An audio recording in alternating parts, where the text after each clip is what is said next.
พระอาจารย์สามารถนิมนต์เทศนาธรรมได้ไหม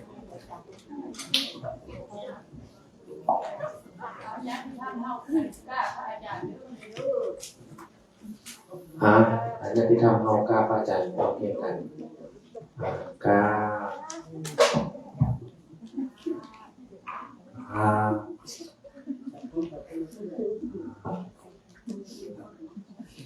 สาธุ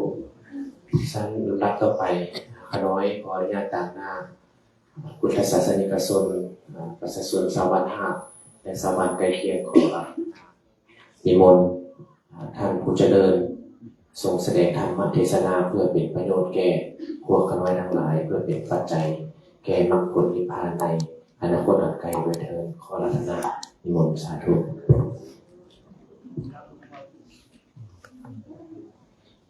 1 2 ขอการคณะสงฆ์กล่าวธรรมะเช่นเล็กน้อยนะโมตัสสะภะคะวะโตอะระหะโตสัมมาสัมพุทธัสสะนะโมตัสสะภะคะวะโตอะระหะโตสัมมาสัมพุทธัสสะนะโมตัสสะภะคะวะโต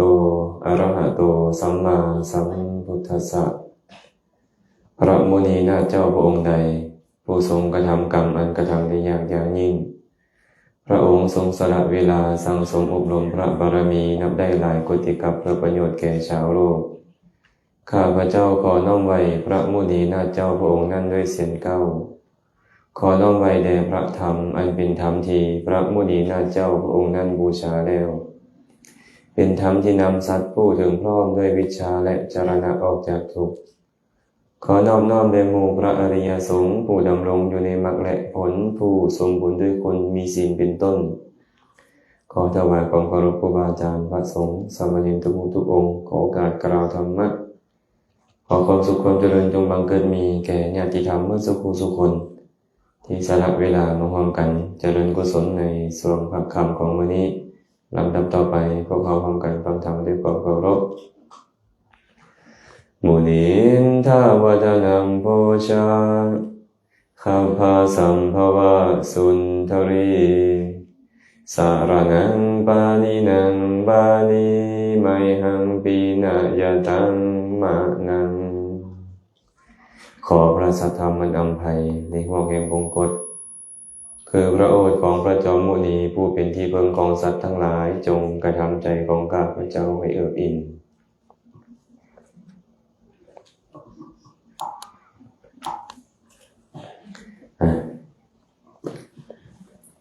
เอามือลงก่อนนะฟังตามธรรมดาเนาะวันนี้ก็วันที่17 เดือน 1 ปี 2026คณะจาริกธุดงค์ตามหอยธรรมปีนี้ก็เป็นปีที่3แต่ว่ามาถึงบรรหัสเทือทับอิฐแต่ละปีที่ผ่านมากันยาตั้งแต่ทาง13ไตก็บ่ได้เข้ามาจักเทื่อก็ได้รับการอาราธนานิมนต์จากวอกสายคำเพิ่นมีความประสงค์อยากจะให้ครูบาอาจารย์เข้ามาอนุเคราะห์ญาติธรรมทางบ้านห้าทางบ้านหินบนใต้ก็เลยมีโอกาสได้มาคณะจาริกธุดงค์ก็ได้เดินทางออกมาตั้งแต่เมืองคงเสดลสารวันตั้งแต่วันที่22 เดือน 12ปีที่แล้วนะปัจจุบันนี้ก็บ่เป็น29 มื้อแล้วว่านะ29 มื้อโครงการนี้จะจบลงสิ้นสุดลงอยู่นครหลวงเวียงจันทร์วันที่7 เดือน 2พวกอาจารย์ต้องฮอดนครหลวงเวียงจันทร์วันที่8ก็ปิดโครงการฉะนั้นมื้อนี้ได้โอกาสมาครั้งแรกหลายๆคนอาจจะบ่คุ้นหน้าคุ้นตาเพราะบ่เคยมาสันไม่ออกแลนี่เห็นประจำนะ ผู้ใดเคยไปฟังธรรมะที่อาจารย์เทศน์ก็จะเป็นธรรมะแบบสบายๆเข้าใจง่ายๆเนาะแล้วก็มักจะเว้าคาถา พุทธพจน์ที่พระสัมมาสัมพุทธเจ้าตรัสเอาไว้ในในคำพีร์ต่างๆและเอามาอธิบายขยายความวันนี้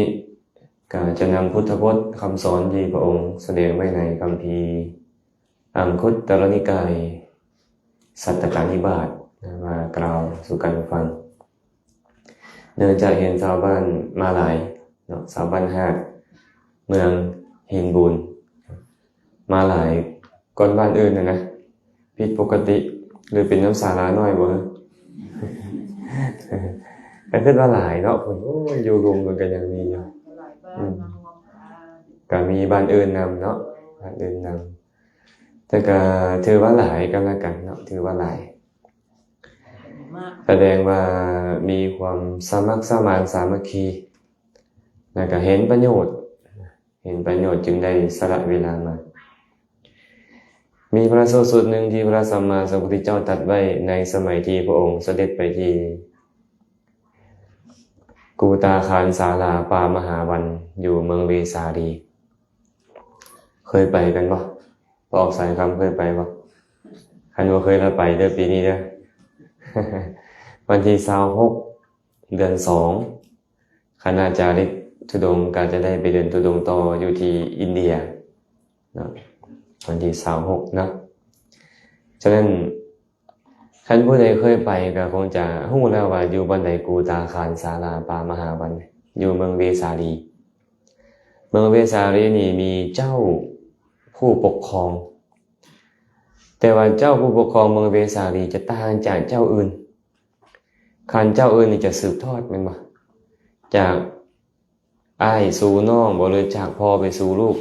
สืบเสื้อสาย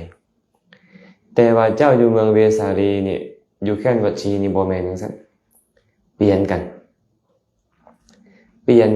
เจ้าทั้งหมดมีอยู่ 7,000 กว่าองค์ต้องมีการคัดเลือกกัน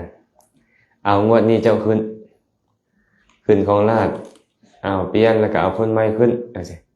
บ่ให้สืบเสื้อคล้ายๆกับบ้านเฮาปัจจุบันนี้ก็บ่จักเนาะเป็นสภามาตั้งแต่ใดได้บ่เห็นถามก็มีเด้ระบบสภามีแต่สมัยพุทธกาลในสมัยนั้นแหละเจ้าวัชชีทั้งหลายมีความเลื่อมใสในพระพุทธเจ้าพระสัมมาสัมพุทธเจ้าก็เลยตรัสพระสูตรหนึ่งเอาไว้ตรัสกับเจ้าวัชชีนั่นแหละว่าเจ้าวัชชีทั้งหลายเฮาจะตัดอปริหานิยธรรมอันเป็นเหตุแห่งความบ่เสื่อมแก่พวกท่านทั้งหลายท่านทั้งหลายอปริหานิยธรรม7ประการนี้เพิ่นบอกว่าอปริหานิยธรรมมีอยู่7ประการเด้อ7ประการคือหยังแดเจ้าวัชชีทั้งหลายหากว่าพวกท่านทั้งหลายจะประชุมกันอยู่เนืองทานทั้งหลายหวังแต่ความเจริญโดยส่วนเดียวบ่มีความเสื่อมเลยตลอดกาลเพียงนั้นคันมันประชุมกันเพิ่นว่ามีเวียกมีงานก็ให้มาประชุมกันชี้แจงแสดงไขกันความคืบหน้าของเวียกงานเป็นแบบนี้ความขาดตกบกพร่องเป็นแบบนี้ข้าศึกศัตรูยกมาบ่อนหั่นมีจำนวนเท่านี้หรือว่าเข้าปลาอาหารขาดเขินหรือบ่ขาดเขินแนวใดกำลังพลขาดเขินหรือบ่ขาดเขินแนวใดหากมีการประชุมกันอยู่เนืองๆนี่เจ้าวัดชีบ่เสื่อมแน่นอนเพิ่นว่าอันนี้มีข้อแรกเลยเนาะคนเฮานี่น่ะบ่ได้พ้อหน้าบ่ได้พ้อตาบ่ได้โอ้ลมกันโดนๆนิดนึงมันเหมือนจะห่างเหินเนาะแม่นบ่พี่น้องบ่เห็นหน้า3ปีเป็นอื่นเคยได้ยินบ่คำเนี่ยเนี่ยฉะนั้นพระพุทธเจ้าได้บอกว่าประชุมกันเนืองๆข้อที่แรกเลยบ่เสื่อมแน่นอนเพิ่นว่าอีกประการหนึ่งหากเจ้าวัชชีทั้งหลายเวลาประชุมพร้อมเพรียงกันประชุมเวลาเลิกประชุมพร้อมเพรียงกันเลิกและจะเฮ็ดกิจที่ควรเฮ็ดร่วมกันตลอดกาลเพียงใดหวังแต่ความเจริญโดยส่วนเดียวบ่มีความเสื่อมเลยตลอดกาลเพียงนั้นพระพุทธเจ้าบอกว่าแม่นอยู่ดอกประชุมเนืองๆถือว่าดีแล้วเว้ยสมมุติว่านัดประชุม 8:00 นเด้อบางคนไป 10:00 น เป็นจังไดฮู้เรื่องนำหมู่บ่บ่ฮู้เรื่องนำหมู่พอบ่ฮู้เรื่องนำหมู่หมู่ไปเฮ็ดไปแล้วอ้าวข่อยคือบ่ฮู้ข่อยคือบ่เข้าใจเกิดการผิดพ้องต้องเถียงกันได้แม่นบ่เวลาเลิกก็พร้อมเพรียงกันเลิก 4 โมงเด้อ 2 โมงยังไปเลยเด้อฟ้าว 3 โมงแล้วไปเลยเด้อฟ้าวระเบียบมันบ่ทันได้สรุปและบ่ฮู้ว่าดำเนินไปแนวใดมีแต่สิแตก4แห่ง4บาท4หมางกันถ้าหากว่าเจ้าวัดชีนี่นะประชุมกับพร้อมเพรียงกันประชุมเลิกกับพร้อมเพรียงกันเลิกและเฮ็ดกิจที่เจ้าวัดชีควรเฮ็ดอยู่ตลอดกาลเพียงใดมีแต่ความเจริญโดยส่วนเดียวบ่เสื่อมเลยตลอดกาลเพียงนั้นอันนี้พวกเขาเพิ่นเอามาใช้ได้อันนี้เว้าเรื่องของประโยชน์ของบ้านเมืองของสังคมได้พระพุทธเจ้าสอนเจ้าวัดชีเพราะเจ้าวัดชีนี่เขาเป็นระบบสภากันเนาะอาตมาว่าเอามาสอนผู้ใหญ่ไม่แต่ในประเทศต่างๆโดยเฉพาะก็คือประเทศที่เขามีสภานี่นะอันนี้นี่ควรเลยเด้เป็นธรรมที่ควรสอนผู้ใหญ่ผู้ที่มีบทบาทมีความเป็นใหญ่ในสังคมนั่นแหละเนาะเจอเนาะข้อที่2เนาะองค์ตรัสต่อไปว่าเจ้าวัดชีทั้งหลายถ้าหากว่าเจ้าวัดชีนี่นะจะบ่บัญญัติสิ่งที่เจ้าวัดชีผู้เฒ่าเก่าก่อนบ่ได้บัญญัติไว้จะบ่เพิกถอนสิ่งที่เจ้าวัดชีถ้าผู้เฒ่าแก่ในการก่อนบัญญัติไว้แล้วจะสมทานศึกษาอยู่ในวัดชีธรรมที่เจ้าวัดชีทั้งหลายแต่เก่าก่อนบัญญัติไว้แล้วตลอดกาลเพียงใดมีแต่ความเจริญโดยส่วนเดียวบ่มีความเสื่อมเลยตลอดกาลเพียงนั้นพอใส่คำฟังคำนี้แล้วรู้สึกว่านี่ได้มีคนบางคนเว้าว่าเว้นจากคำพระพุทธเจ้าแล้วบ่ควรฟังแม่นบ่แต่พระพุทธเจ้าบอกว่าคันว่าพวกเจ้านี่นะจะสมทานประพฤติอยู่ในสิ่งที่เจ้าวัดชีแต่เก่าก่อนบัญญัติแต่งตั้งไว้แล้วตลอดกาลเพียงใดพวกเจ้าเจริญโดยส่วนเดียวบ่มีความเสื่อมเลยเป็นหยังคือบอกให้ฟังเจ้าวัดชีแต่เก่าก่อนผู้เฒ่าผู้แก่นี่นะเขาใช้ชีวิตมาหลายร้อยหลายพันปีอันใดขาดตกบกพร่องเขาเติมล่ะเห็นบ่คือเบิ่งเขาเฮ็ดขัวซุมื้อนี่มั้ยสมัยก่อนเขาเอาหยังเฮ็ดฮะเอาไม้เนาะเดี๋ยวนี้พัฒนาเป็นปูนเป็นเหล็กเป็นหยังเห็นบ่หน้าผาห่างกันเป็นกิโลเขาเฮ็ดโยงหากันแล้วบ่มีเสากลางเลยเห็นบ่เนี่ยผ่านจนมาฮอดหลวงปู่เฒ่าอันนี้อาตมายกสิ่งที่เห็นได้ชัดเจนซื่อๆเด้แต่คำเว้าคำว่าของพวกเพิ่นนั่นน่ะพวกเพิ่นใช้ชีวิตมาแล้วบางคนใช้ชีวิตแต่น้อยจนเฒ่าแล้วต้องมาเว้าสู่กันฟังว่าต้องเฮ็ดแบบนี้เด้ตลอดชีวิตที่ผ่านมาค่อยใช้ชีวิตมาค่อยเห็นมาเป็นแบบนี้มันบกพร่องบ่นี้เห็นบ่อันสั้นความเจริญนี่นะเราต้องเบิ่งเด้อันนี้ความเจริญทางโลกของข้าเจ้าการดำเนินชีวิตการใช้ชีวิตในความเป็นคฤหัสถ์ของเขานี่เจริญแน่นอนหากเขาเฮ็ดตามผู้เฒ่าบอกว่าง่ายกันแล้วกันเฮ็ดตามผู้เฒ่าบอกบ่ลื่นบ่หัวล้านลื่นคูประมาณนั้นนะอันนี้พุทธพจน์เด้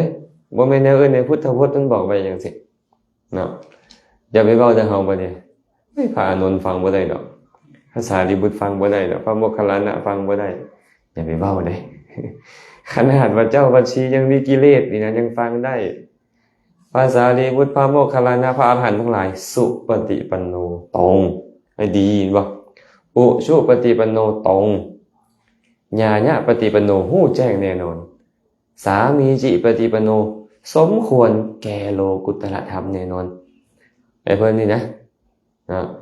ฉะนั้นในที่นี้พระองค์ก็เลยตรัสว่า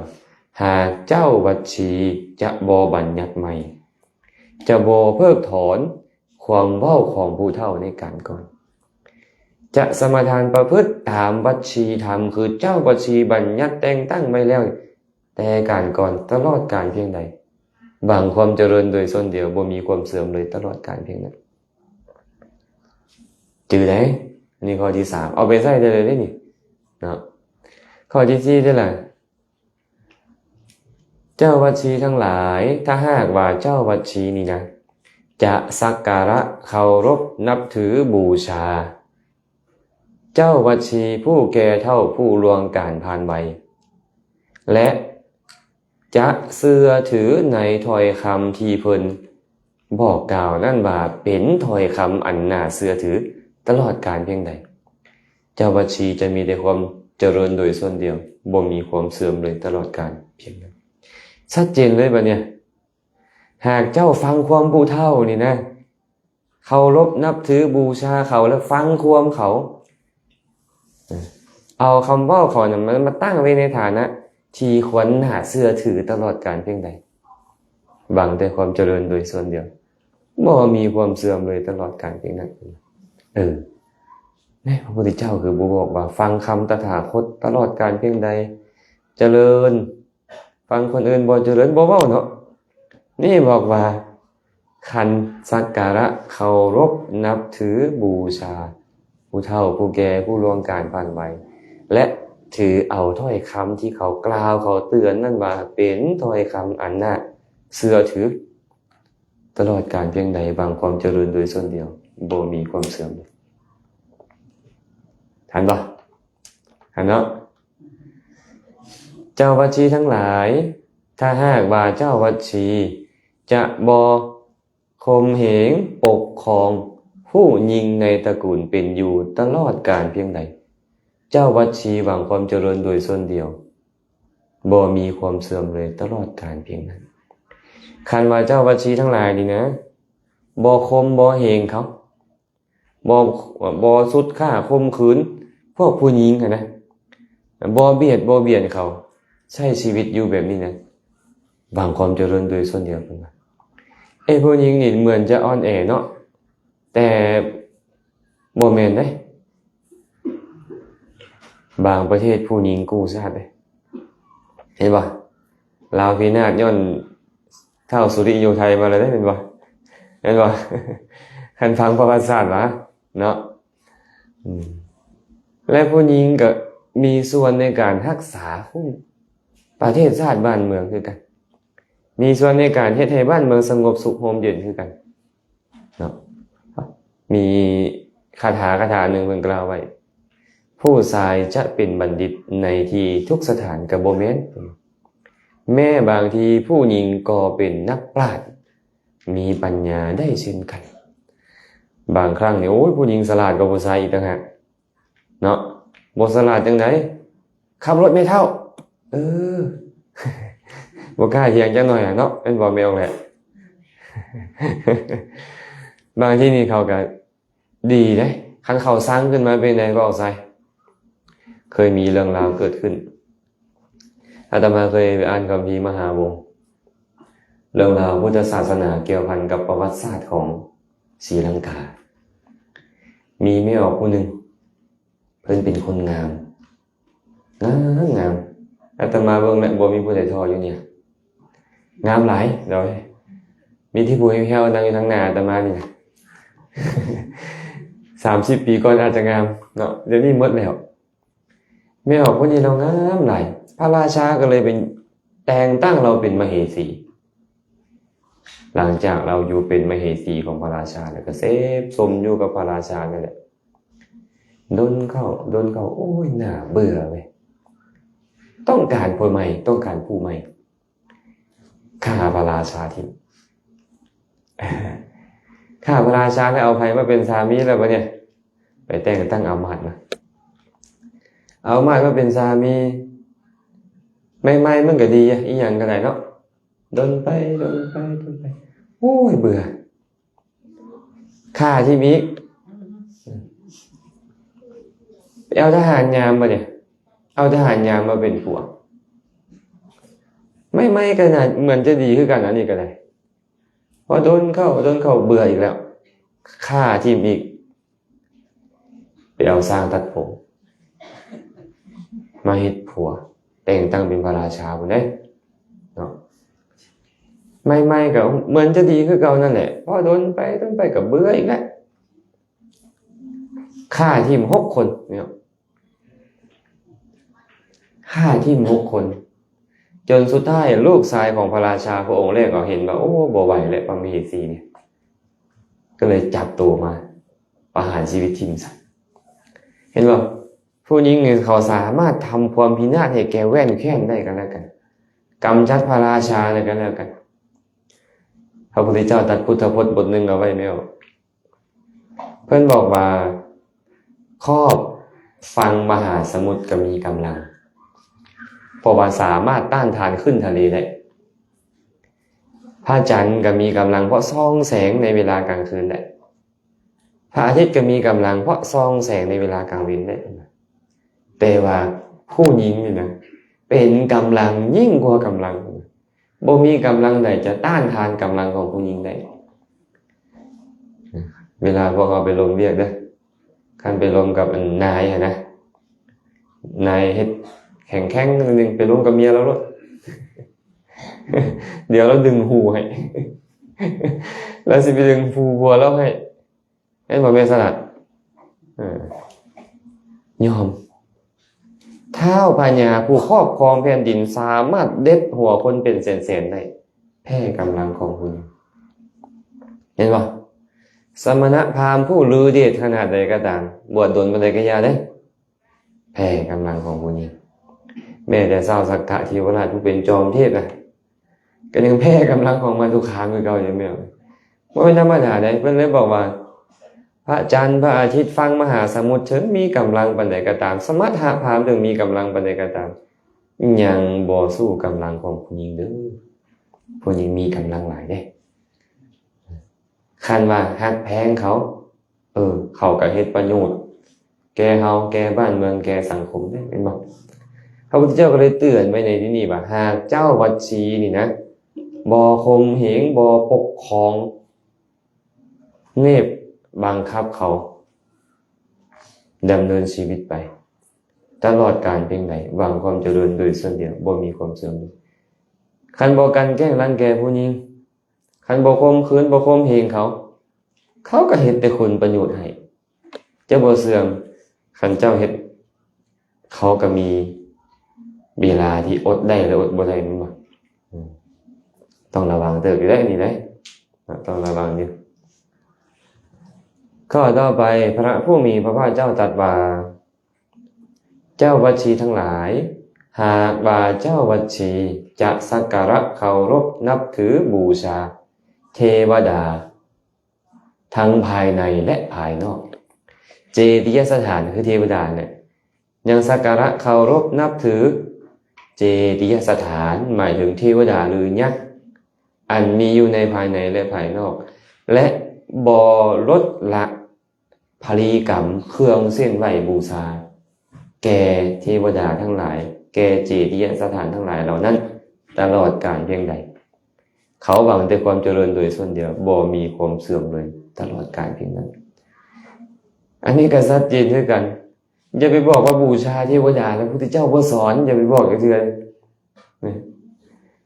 บางคนไปอ่านพระสูตรนะด้วยความตื้นเขินของสติปัญญาของเฮาเองเนาะแม่นบ่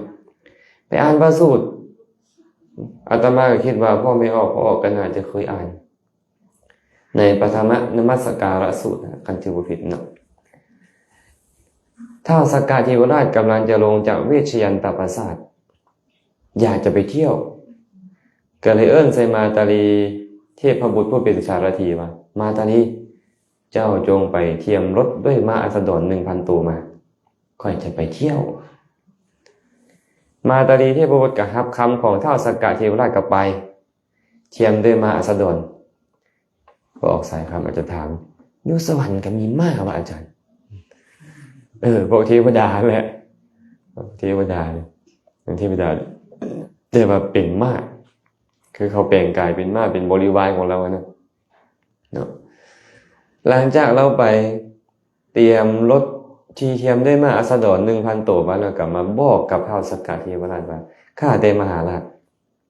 รถพร้อมแล้วคั่นขอพระองค์จงฮู้การอันสมควรเถิดท้าวสักกะเทวราชก็ลงจากเวชยันตปราสาท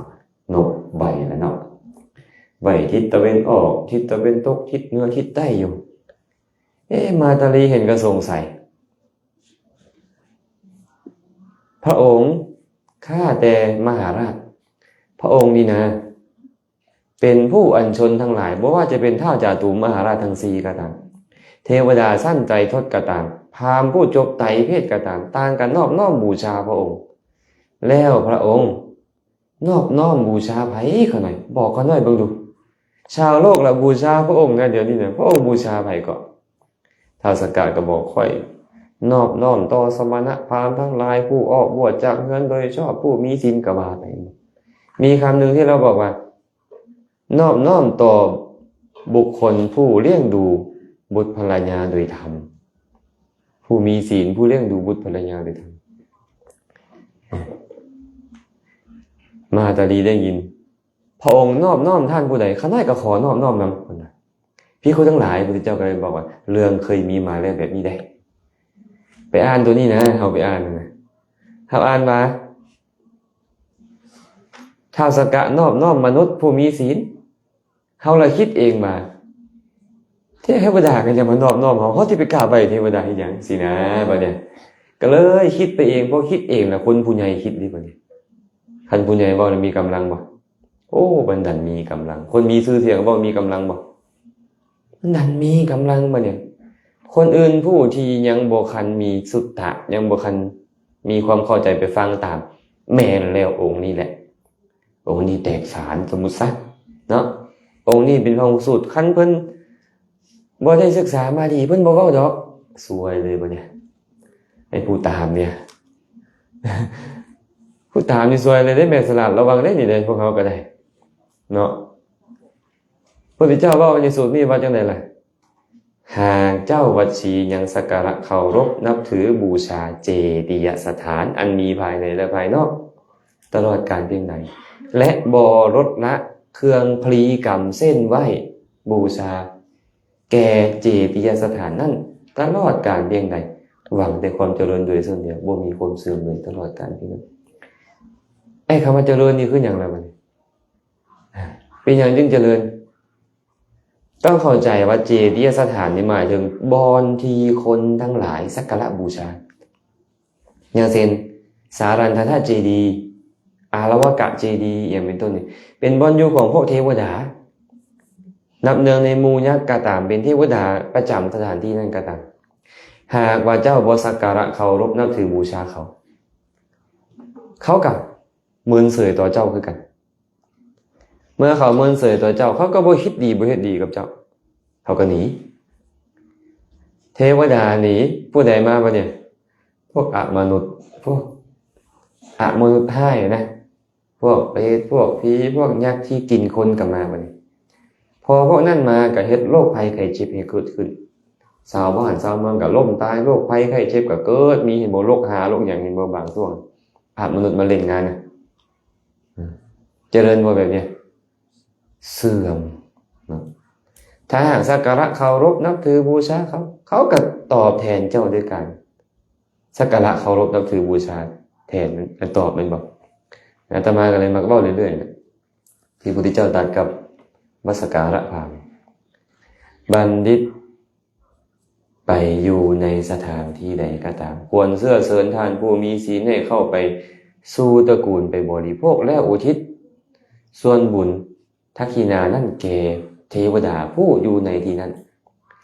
เทวดาที่อยู่ในที่นั้นได้รับการสักการะแล้วยอมสักการะตอบได้รับการบูชาแล้วยอมบูชาตอบ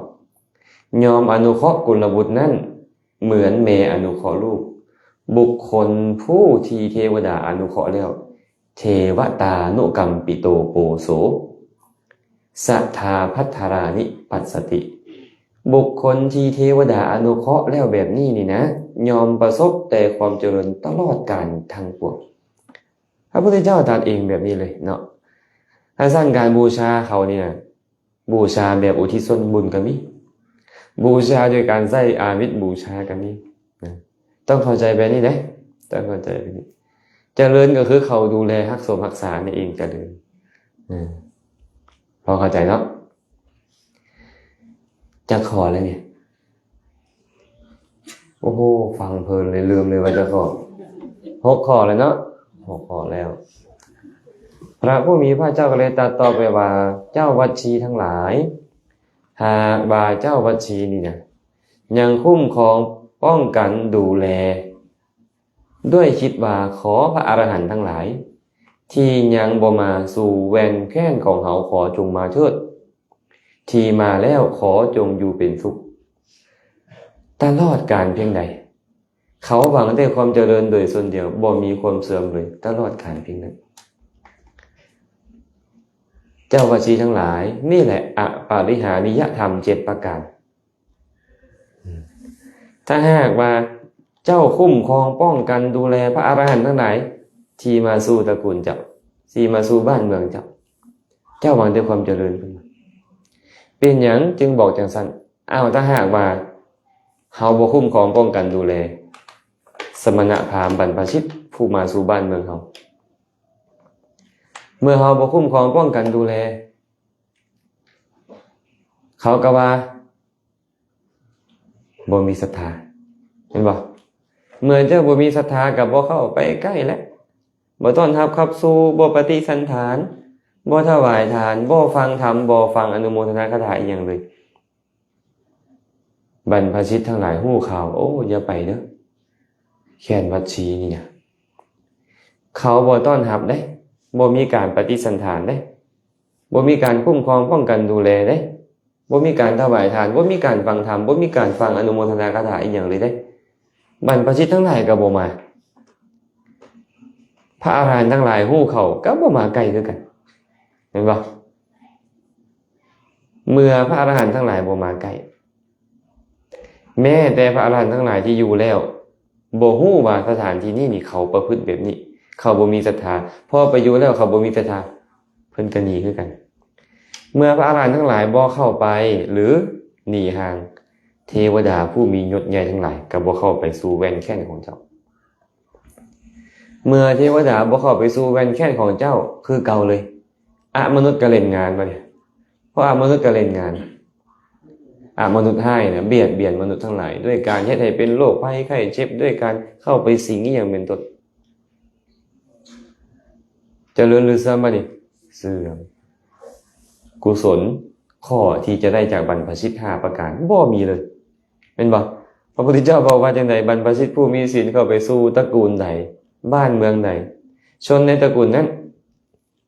จะได้ประโยชน์ใหญ่5ประการเฮ็ดใจให้เลื่อมใสสร้างทางไปสวรรค์ลุกขึ้นไปต้อนรับกราบไหว้ให้อาสนะสร้างทางไปเกิดในตระกูลสูงสำระความขี้ที่สร้างทางให้มียศมีบริวารใหญ่ได้ถวายทานตามกำลังสร้างเหตุแห่งความเป็นผู้มีโภคสมบัติหลายได้เข้าไปนั่งใกล้เพื่อฟังธรรมสอบสวนทวนถามธรรมะสร้างเหตุให้มีปัญญาหลายเป็นอันว่าจะได้เกิดสวรรค์หายจะได้เกิดในสวรรค์จะได้เกิดในตระกูลสูงหายจะมียศมีบริวารหายจะประสบกองโภคทรัพย์หายจะเป็นผู้มีปัญญาหายหมดประโยชน์ทั้งหลายหายหมดคันเจ้าบ่คุ้มครองป้องกันดูแลนะเนาะพระพุทธเจ้าก็เลยบอกว่าหากว่าเจ้าวัชชีนี่นะยังคุ้มครองป้องกันดูแลพระอรหันต์ทั้งหลายด้วยคิดแบบนี้ว่าขอพระอรหันต์ทั้งหลายที่ยังบ่มาขอจงมาเถิดที่มาแล้วขอจงอยู่เป็นสุขแบบนี้ตลอดกาลเพียงใดหวังได้ความเจริญโดยส่วนเดียวผู้ใดก็อยากไปเป็นบ่ไปแล้วเขาต้อนรับเด้เขามีการปฏิสันถานมีการถวายทานมีการฟังธรรมมีการอนุโมทนาฟังอนุโมทนาคาถาเป็นต้นครูบาอาจารย์ใช้สิบ่อยากไปกันแบบนี้เป็นบ่คันมาแล้วเสยที่ไปเฮ็ดอีหยังล่ะแม่นบ่มาฟังธรรมก็บ่มาเลยไทบ้านหาดนี่นะมันก็บ่มาแล้วเถอะน่ะแม่นบ่แนวนั้นแหละครูบาอาจารย์เพิ่นก็เป็นจังนั้นคือกันเด้เนาะโอ้ยอาจารย์ก็บ่มาจักเทื่อดอกบ้านอันนี้ของที่ว่าสิเด้มื้อนั้นอาตมาไปบ้านนี้หยังมาลืมชื่อแล้วอยู่พุ่นน่ะอยู่คำหลายๆอยู่คำเกิดพุ่นน่ะลืมชื่อบ้านแล้วนากระดกบ่ไปไทบ้านนากระดกบ่มาหั่นน่ะถือคิดหมดเลยถือคริสเตียนก็เลยมีพระองค์หนึ่งไปบวชอยู่อาตมานั่นแหละนิมนต์อาจารย์ไปเทศน์ให้พ่อแม่เขาได้ฟังแล้วถือหยังล่ะแล้วถือคิดว่าให้ค่อยนี่ว่าไปเทศน์ให้คนคิดฟังเนี่ยจะได้ก็ไป อะไรมากับไปบ้านเขาก็เตรียมอยู่เลยเขาเตรียมอาหารบ้านเขาก็เป็น10คนบ่มาฟังธรรมเอาที่เด้อก่อนฟังธรรมเขาบ้องสิอาตมาก็พาเขาเก่าพุทธังสรณังคัจฉามิธัมมังสรณังคัจฉามิอีกไปก่อนนั่นน่ะเขาจะเคารพหรือบ่เคารพญาเขาได้เว้าคำนี้แหละและคำนี้จะติดมันไปแหละในอุปนิสัยหน่อยนึงแล้วจะไปเว้าตามเด้อก็บอกพุทธังสรณังคัจฉามิธัมมังสรณังคัจฉามิก็เว้าศีล5ปานาติปาตาเวรมณีพาเขาเว้าไปเขาเว้าตามเด้อาตมาก็เว้าธรรมะให้ฟังแต่ก็เขาก็บ่อยากเว้าโดนนะก็เขาก็บ่ได้เลื่อมใสในพุทธศาสนาอยู่แล้วนะเว้าโดนก็ย่านที่เขาที่รำคาญซื่อๆนะก็เว้าพอประมาณแต่ว่าเขาก็รู้สึกว่าเขาก็พอเข้าใจครับก็น่าจะได้ประโยชน์อยู่คันว่าบ่มีการปฏิสันถานหยังเลยก็บ่อยากไปปานใดเนาะไปบิณฑบาตอยู่บ้านนึงเขาบ่ขอเว้าซื้อบ้านนะบ่ได้อาหารจักหน่อยเลยพ่อเอ้ยว้าเป็นตาเลือใจ บ่ได้อาหารจังได๋เข้าคำนึงก็บ่ได้บ่ป้าเหลียวเบิ่งข้างหลังว่าเป็นคนกาลากินีมานำบ่เลยว่ามันมีอยู่เลยเนาะบางเทื่อก็ต้องได้จกสลากกันนี่ผู้ใดเป็นกาลากินีนี่มานำกันบ่ได้จังหน่อยเลยบ่มีคนใส่บาตรจักคนพอลึกขนาดใดเป็นตาไปอีกบ่บ้านนั้นน่ะครั้งสุดท้าย แล้วบ่ต้องกล่าวถึงว่าเขาสิมาฟังธรรมน่ะเนาะน่าถวายทานเขายังบ่เฮ็ดเลยน่ะแต่ว่ามื้อนั้นเฮาย่างกายมาบ้านคิดที่ย่างกายมามีโยม2คนเนาะ2กลุ่มเขาเอามาถวายบ้านแปลกๆเหมือนบ้านนี้บ้านคริสเตียนมีโบสถ์จบดีแต่ว่าเขามาถวายทานเขาก็นบพระพ่อมานะแล้วก็สิแม่นมีบางส่วนเนาะที่เป็นพุทธอันนี้ก็ว่าสู่ฟังเนาะว่าถ้าหากว่าสักการะเคารพนับถือบูชาเพิ่นก็อยากเข้าไปหาเห็นบ่เคยได้ฟังบ่อานิสงส์ของความเป็นผู้มีศรัทธาพระพุทธเจ้าบอกว่าภิกขุทั้งหลายอานิสงส์ของความเป็นผู้มีศรัทธา5ประการนี้5ประการนี้อย่างใดพระอรหันต์ทั้งหลายเวลาจะอนุเคราะห์คนมีศรัทธาก่อนพระอรหันต์ทั้งหลายเวลาจะเข้าไปหาคนมีศรัทธาก่อนเวลาจะต้อนรับหรือว่าเวลาจะรับของจะต้อนรับหรือรับของคนมีศรัทธาก่อนเวลาจะแสดงธรรมยอมแสดงธรรมให้คนมีศรัทธาฟังก่อนบ่แสดงธรรมให้คนบ่มีศรัทธาฟังก่อนและผู้มีศรัทธาหลังจากแตกกายทำลายแล้วยอมเข้าถึงสุคติโลกสวรรค์นี่แหละอานิสงส์ของความเป็นผู้มีศรัทธา5ประการขอเล่าเรื่องสั้นๆให้ฟังญาติแม่ใหญ่สิบ่ฮู้ว่าเพิ่นเว้าอีหยังสิบ่ฮู้เลยนะเว้านิทานสู่ฟังหน่อยนึงแม่ใหญ่นิทานนี่แปลว่าหยังนิทานนี่นะนิทานนี่บ่เป็นภาษาบ้านเฮาเป็นภาษาบาลีนิทานะแปลว่าเหตุเกิดเรื่องนิทานแปลว่าเหตุเกิดขึ้นมีเรื่องเคยเกิดขึ้นในสมัยพุทธกาลทานพระมหากัสสปะฮู้จักบ่พระมหากัสสปะนี่เป็นผู้เลิศด้านถือธุดงค์เป็นเลิศที่สุดด้านถือธุดงค์คุณใส่ผ้าบางสกุลใส่ผ้า3พื้นบิณฑบาตฉันบิณฑบาตตามลำดับเฮือนสันอาสนะเดียวบ่สันอาหารมาภายหลังสันเข้าในบาตรอยู่ป่าช้าอยู่ป่าอยู่ใต้ห่มไม้อยู่กลางแจ้ง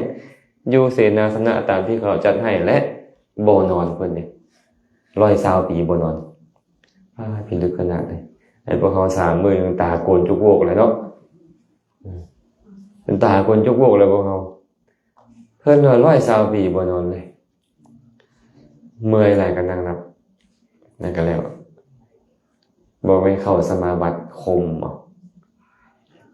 มีมื้อนึงเพิ่นก็ไปเข้านิโรธสมาบัติเข้าสมาบัติออกมาแล้วพิจารณาไปผู้ใดเด้พอมีศรัทธาที่เขาจะไปอนุเคราะห์นี่นะหลายคนที่เรามีศรัทธาน่ะแต่เลือกคนทุกข์ผู้ใดที่ทุกข์ก่อนหมู่นี่นะไปเห็นนางอันนึงนางนี่นะเราเป็นคนหับจ้างเฝ้านายเลี้ยงชีพทุกข์จนบ่มีบ่อนอยู่กันแล้วกันต้องได้อาศัยไปอยู่นาหมู่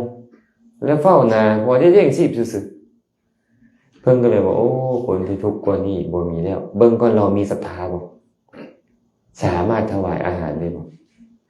พิจารณาไปอีกอ๋อเรามีศรัทธาอยู่สามารถถวายได้เพิ่นก็แจ้งมาแล้วก็นุ่งสบงทรงจีวรแหละเนาะบ้วนปากล้างหน้าเหียบห้อยจับบาตรย่าไปยืนอยู่หน้าเถียงนาเรายืนธรรมดาพระนี่นะบิณฑบาตบ่ยืนนี่เป็นอาบัติได้เลยพระนี่นะยืนดนก็บ่ได้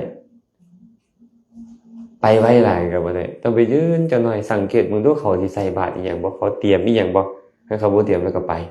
เฮือนหลังใหม่ไปเฮือนหลังใหม่แต่ซุมื้อนี้คนลาวคนไทยฮู้กันแล้วว่าคันบ่ออกมาแล้วบ่ใส่คันบ่เตรียมอีหยังแล้วบ่ใส่ก็เอาไปสังเกตบ่เห็นแล้วเพิ่นก็ไปเลยแต่ธรรมดาแล้วต้องยืนเนาะคันบ่ยืนผิดข้อวัดปิณฑจาริกะวัดของพระนี่บ่ได้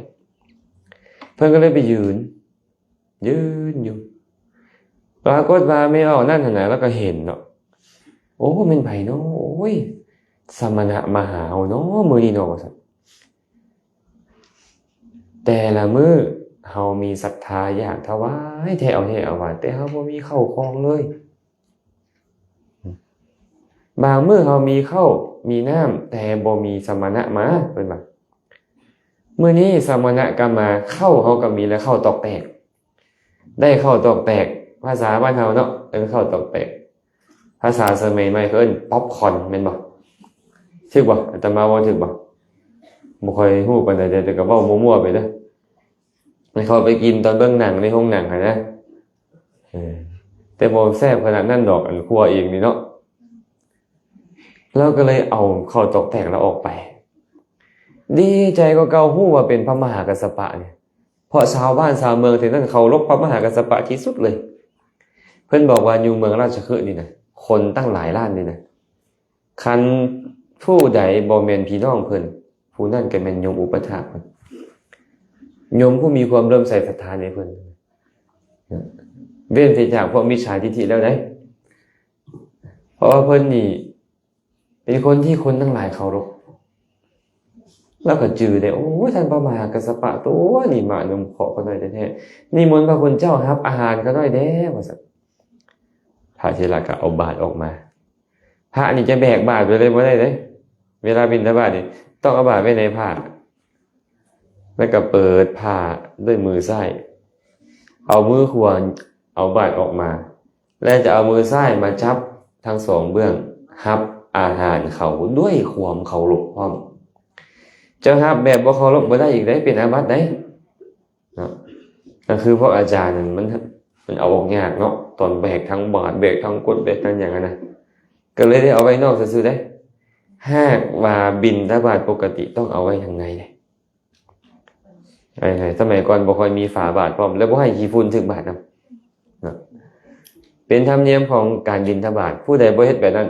เป็นอาบัติทุกกฎพร้อมเพิ่นก็เปิดบาตรออกมานางคนนี้ก็เลยเคลียร์อาหารมันลงน่ะเคลียร์ข้าวตอกแตกลงพอเคลียร์ข้าวตอกแตกลงแล้วก็อธิษฐานบ่ได้อธิษฐานคือให้บรรหารเด้อเพื่ออธิษฐานให้บรรหารแล้วขอให้รวยขอให้รวยเห็นบ่แต่ว่านางคนนี้อธิษฐานแบบใดสาธุเด้อพระคุณเจ้าได้ฮู้ได้เห็นธรรมอันใดขอให้ข้าน้อยจงได้ฮู้ได้เห็นธรรมอันนั้นเหมือนกับพระคุณเจ้าด้วยเถิดข้าน้อยหมายถึงว่าพระพุทธเจ้าพระคุณเจ้าบรรลุนิพพานแล้วก็ขอให้ข้าน้อยได้บรรลุนิพพานนำได้บรรลุธรรมแล้วก็ได้บรรลุธรรมนำเหมือนกับพระคุณเจ้าสาธุพระเถระก็ขอให้ความปรารถนาของเจ้าจงสมบูรณ์เด้อนะเด้อไปนางคนนี้นี่นะเราบ่เซาเอาแล้วค่อยให้ทานข้าวตอกแตกกะยาเดี๋ยวค่อยดีใจนึกถึงทานโอ้ยดีแท้เนาะมื้อนี้เนาะทานค่อยกระปานี่เนาะศีลค่อยก็ดีศีลพระเถระก็ดี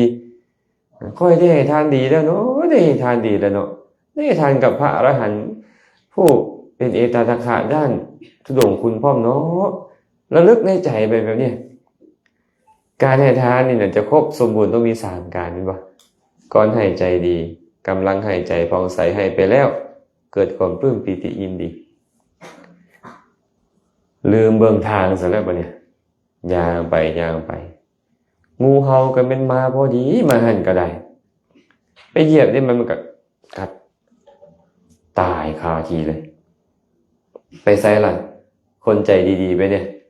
ไม่ออกยังไปสวรรค์บ่เป็นคนเงินหลายไปสวรรค์เด้บ่เป็นคนยศถาบรรดาศักดิ์สูงส่งไปสวรรค์เด้ต้องคนใจดีในสลาดคนรวยลงนรกกระหาย แต่คนใจดีไปสวรรค์ตอนนั้นน่ะตายปุ๊บก็เหมือนคนนอนหลับแล้วตื่นเนาะพอตายปุ๊บเอาเลยมาอยู่สวรรค์เลยเหมือนกับคนนอนหลับแล้วตื่นวิมานเป็นสีทองทั้งหมดเครื่องประดับเหมือนเป็นทองเริ่มยิบยับยิบยับอยู่ก็เลยคิดว่าอ้าวข่อยมาเกิดในสวรรค์ได้จังใดนี่น่ะนึกถากกลับไปโอ้ยข่อยได้ให้ทานข้าวตอกแตกซื่อๆให้ข้าวตอกแตกซื่อๆกับพระเถระอานิสงส์มันป่านนี้พุ่นหวานนี่น่ะคันบ่เฮากลับไปปาร์ตี้ก่อนค่อยมีเงินแล้วเห็นบ่โดยเฉพาะคนบ่มีเงินบ่เคยมีเงินได้มีเงินหลายเนาะบ่เคยมียศถาบรรดาศักดิ์มียศเนี่ยมันหลงเด้ก็จะไปมั่วใส่อยู่หั่นแหละมันได้ง่ายแม่นบ่แต่เพิ่นนี่บ่แม่นค่อยบ่เป็นคนประเภทนั้นเพิ่นเนี่ยเอาละค่อยจะเฮ็ดบุญคนตัวเองให้มั่นคงยิ่งกว่าเก่า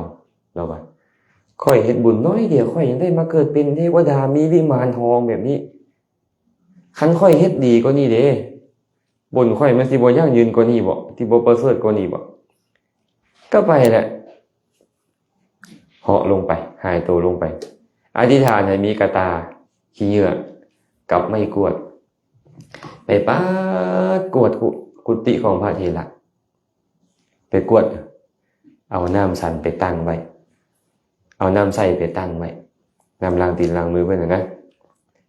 พระเถระกันก็ยังอยู่เสียงกวดใบไม้ก็คิดว่าไอ้จัวน้อยพระนุ่มมาเฮ็ดคอวัดพระเจ้าก็เฮ็ดคอวัดตกครูบาอาจารย์ของเขาแล้วท่านพระสงฆ์สามเณรของเราต้องมีข้อวัดได้ต้องอุปถากดูแลครูบาอาจารย์ปัดกวาดเช็ดถูสถานที่อยู่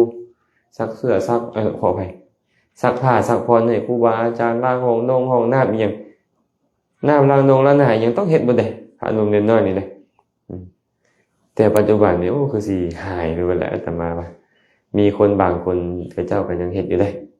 ก็ยังฮู้ข้อวัดของตัวเองอยู่น่ะบางคนก็แล้วเลยเอาตัวรอดเป็นยอดดีเริ่มเมิดข้อวัดอย่างต่าง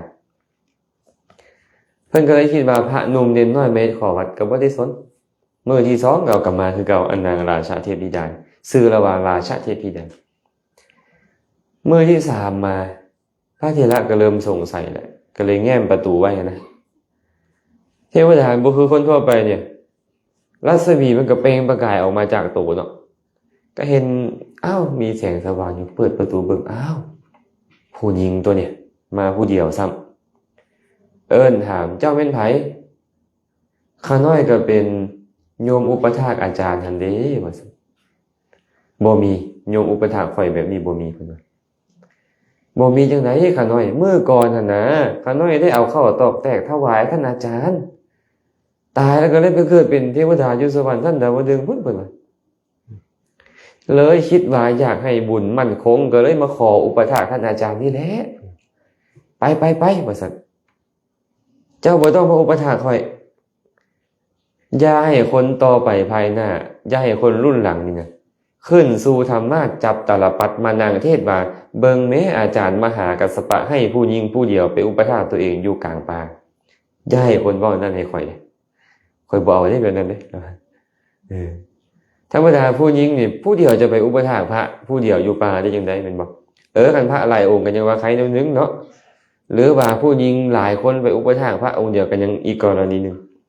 อันนี้ผู้หญิงกับผู้เดียวพระกับผู้เดียวจังซี่มันก็เลยบ่เหมาะนะเจ้าจะให้เขาเว้าให้ข่อยเพิ่นว่าไปใส่เจ้าแล้วไปอยู่บ่ได้เลยพระอรหันต์ไล่จังได๋ก็ต้องหนีเด้แล้วก็เลยให้แล้วก็เหาะขึ้นไปพอขึ้นไปกลางอากาศแล้วพระพุทธเจ้าได้ยินเสียงด้วยทิพโสตะพิจารณาโอ้ยนางราชาเทพธิดาผู้มีศรัทธานี่เองก็เลยแผ่โอภาสแผ่แสงสว่างไปนะเหมือนกับยืนอยู่ต่อหน้าของนางราชาเทพธิดาเว้ากับเราว่าราชาเทพธิดาเอ้ย การห้ามปรามในสิ่งที่มีโทษเป็นหน้าที่ของกุลวุฒิผู้เป็นลูกของเขาเด้มหากัสสปะนี่นะเราฮู้ว่าอันนี้มีโทษเราก็ต้องห้ามแต่ว่าบุญก็เป็นสิ่งที่ผู้ต้องการบุญต้องเฮ็ดเองคันเจ้าอยากได้บุญเจ้าก็เฮ็ดอันเจ้าไปผู้เดียวบ่ได้เจ้าก็ไปหลายคนสมมุติจังซี่เจ้าอุปถากอยู่ป่าบ่ได้เจ้าก็ไปเราอุปถากอยู่บ้านบุญละบ่เจ้าก็เฮ็ดบุญด้วยวิธีอื่นล่ะบ่เด้นะเจ้าสิมาห้องให้เสียใจเฮ็ดอีหยังมีไม่ออกหนึ่งมื้อนั้นอาจารย์ข้าน้อยขอถวายเงินสมทบจาริกนำเพิ่นว่าพระบ่ได้รับเงินได้ไหมออกหวาขนาดฟังเทศตลอดเลยนะเฮ็ดจังได๋ซะนะข้าน้อยมีไวยาวัจกรบ่ก็บอกว่าเพิ่นบ่รับคันแบบนี้นี่พระบอกไวยาวัจกรบ่ได้เลยคันโยมจะถวายเงินอยู่นะถ้าสมมุติพ่อผู้ทอนมีเงิน1 ล้านอาจารย์ข้าน้อยขอถวายเงินแก่อาจารย์พระเพิ่นก็ต้องปฏิเสธอาตมาบ่รับเงินอาจารย์มีไวยาวัจกรบ่ได้อีกเด้บอกบ่ได้เด้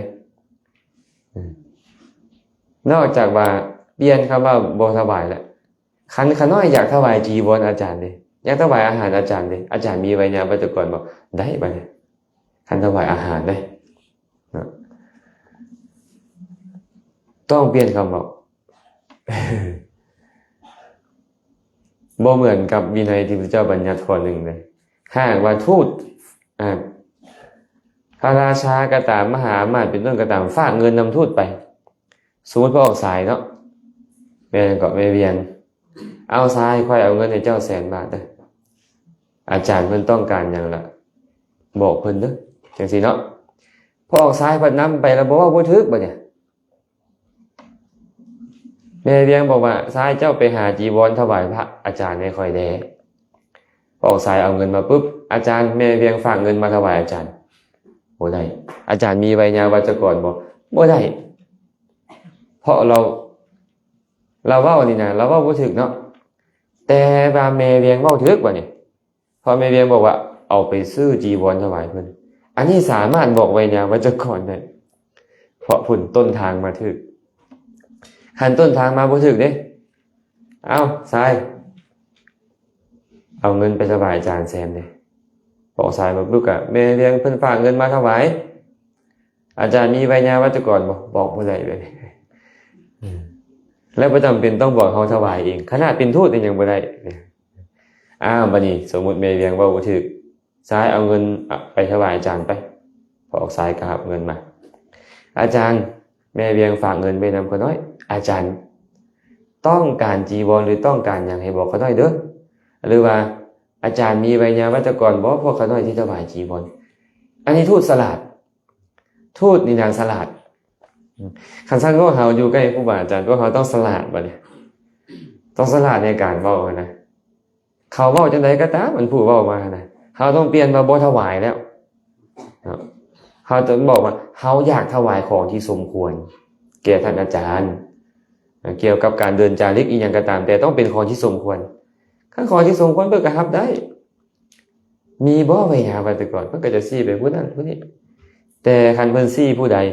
เพิ่นขอได้แค่3เทื่อยืนได้6เทื่อยืนเตือนนะห้ามเว้าหยังคันพ่อสายสลาดก็ทันบัดเนี่ยบ่ต้องถามดอกเขาน่าจะเอาเงินไปไว้นำแม่ขาวนางเด้อ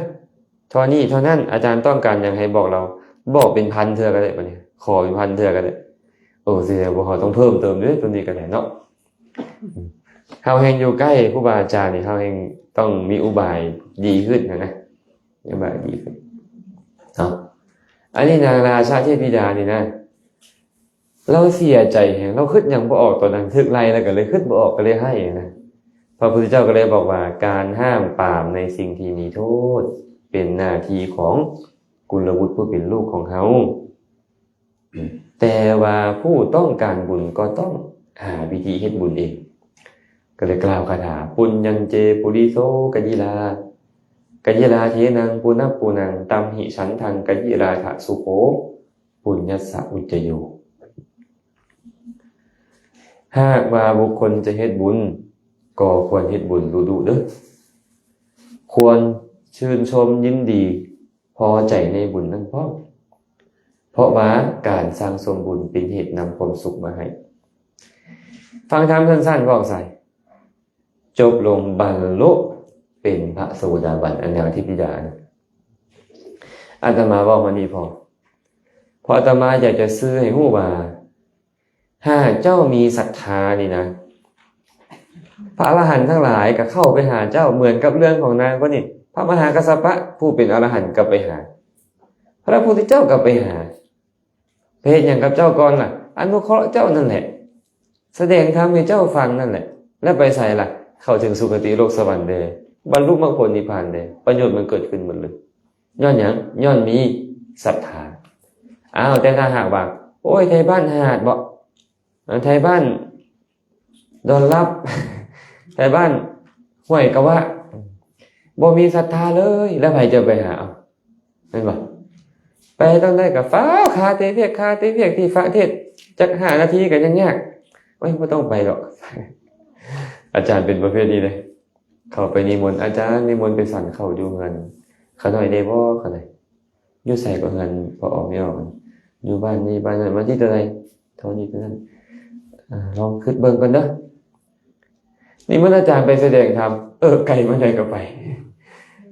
นี่เมื่ออาจารย์ไปแสดงธรรมพวกก็น้อยฟังเด้อพวกก็น้อยอยากฟังธรรม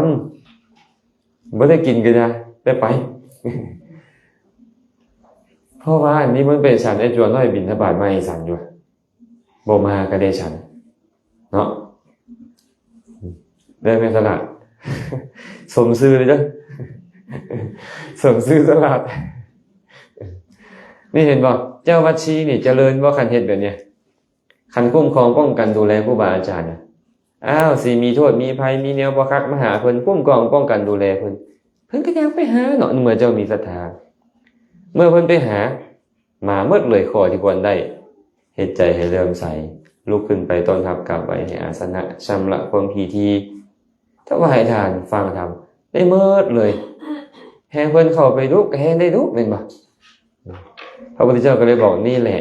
เป็นเหตุให้เจ้าวัดชีมีแต่ความเจริญโดยต้นเดียวบ่มีความเสื่อมเลยตลอดกาลเพียงนั้นสรุปได้บ่นี่ว่ามีจักข้อ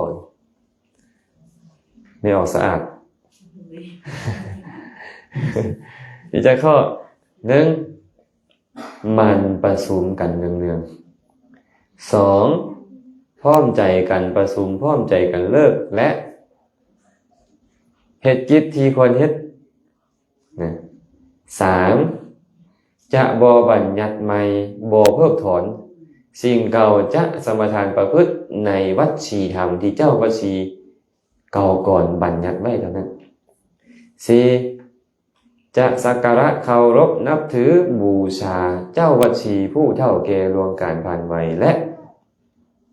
ถือเอาว่าถ้อยคำที่เพิ่นบอกกล่าวนั่นเป็นถ้อยคำอันน่าเชื่อถือ5จะบ่ข่มเหงเต็งเอิกผู้ยิงในตระกูลข่มขีเขาตลอดกาลเพียงใดเจริญแน่นอน6จะสักการะเคารพนับถือบูชาเจดียสถานพวกเทวดาทั้งหลายทางภายในและในภายนอกและบ่ลดละพลีกรรมเครื่องเส้นไหว้บูชาเจดียสถานนั้นตลอดกาลเพียงใดเจริญแน่นอนสุดท้ายก็คุ้มครองป้องกันดูแลพระอรหันต์ทั้งหลายหรือบรรพชิตทั้งหลายที่บ่มาขอจงมาเนี่ยจงอยู่เป็นสุขไปหามาจะใส่ละพระอรหันต์นี่บัดนี้คันบอกกันได้พระอรหันต์กับบรรพชิตผู้มีศีลเห็นป่ะบรรพชิตผู้มีศีลที่ยังบ่มาก็ขอจงมาแล้วจงอยู่เป็นสุขอาตมานี่เนี่ยอาตมาก็เห็นความแปลกอยู่เลยเห็นความแปลกของอานุภาพตัวนี้แหละอาตมาก่อนนอนก็ตามตื่นขึ้นมาก็ตามเกือบทุกมื้อกับบ่ได้ว่าทุกมื้อหรอกอาตมาจะต้องนึกไปก่อนขอให้พระสงฆ์สามเณรแม่ชีพวกเขาจงเป็นผู้มีความสุขเด้อทานผู้มีศีลทั้งหลายที่ยังบ่มาขอจงมาเด้มาแล้วขอจงอยู่เป็นสุขเด้อก็ปรากฏว่ายังเหนียวแน่นอยู่เลยแล้วเหนียวแน่นอยู่วัดปานาคามกับปีละ70ขึ้นนะจำพรรษานำกันเนาะ อาตมาก็คิดว่าน่าจะมีส่วนนะอนุภาพของการนึกแบบนี้นะในว่าผู้มีศีลทั้งหลายที่ยังบ่มาจงมาผู้มีศีลมีกัลยาณธรรมยินดีในการประพฤติธรรมนี่นะที่ยังบ่มาขอให้มาแล้วจงอยู่เป็นสุขเฮาก็ต้องนึกคือกันได้เพราะคารวะคือกันบ่เป็นแต่พระผู้มีศีลดอกญาติโยมผู้มีศีลที่ยังบ่มาก็ขอจงมามีอัธยาศัยเป็นอันเดียวกันนี่นะมีอัธยาศัยเป็นอันเดียวกันในการจะสมาทานประพฤติในธรรมะคำสอนของพระพุทธเจ้าที่ยังบ่มาขอจงมาแล้วจงอยู่เป็นสุขต้องคิดแบบนี้เลยอาตมามีส่วนเด้อาตมาไปอยู่วัดปานาขามใหม่ๆนี่5 องค์นะปีที่2มันก็เริ่มไป9 องค์มันก็เริ่มหลายขึ้นมาเรื่อยๆแต่ว่าบ่ฮู้ที่ฮอดมื้อใดเด้อมันจะก็ให้จนน้อยอยู่เด้อันนี้เป็นธรรมที่คฤหัสถ์บัดนี้ทีนี้พระสัมมาสัมพุทธเจ้าก็กลับไปมีมือหนึ่งพระเจ้าอาชาติศัตรูพระเจ้าอาชาติศัตรูนี่สั่งเจ้าวัชชีบ่มักหลายบ่มักเจ้าวัชชีนี่นะเป็นหยังเจ้าบ่มักล่ะ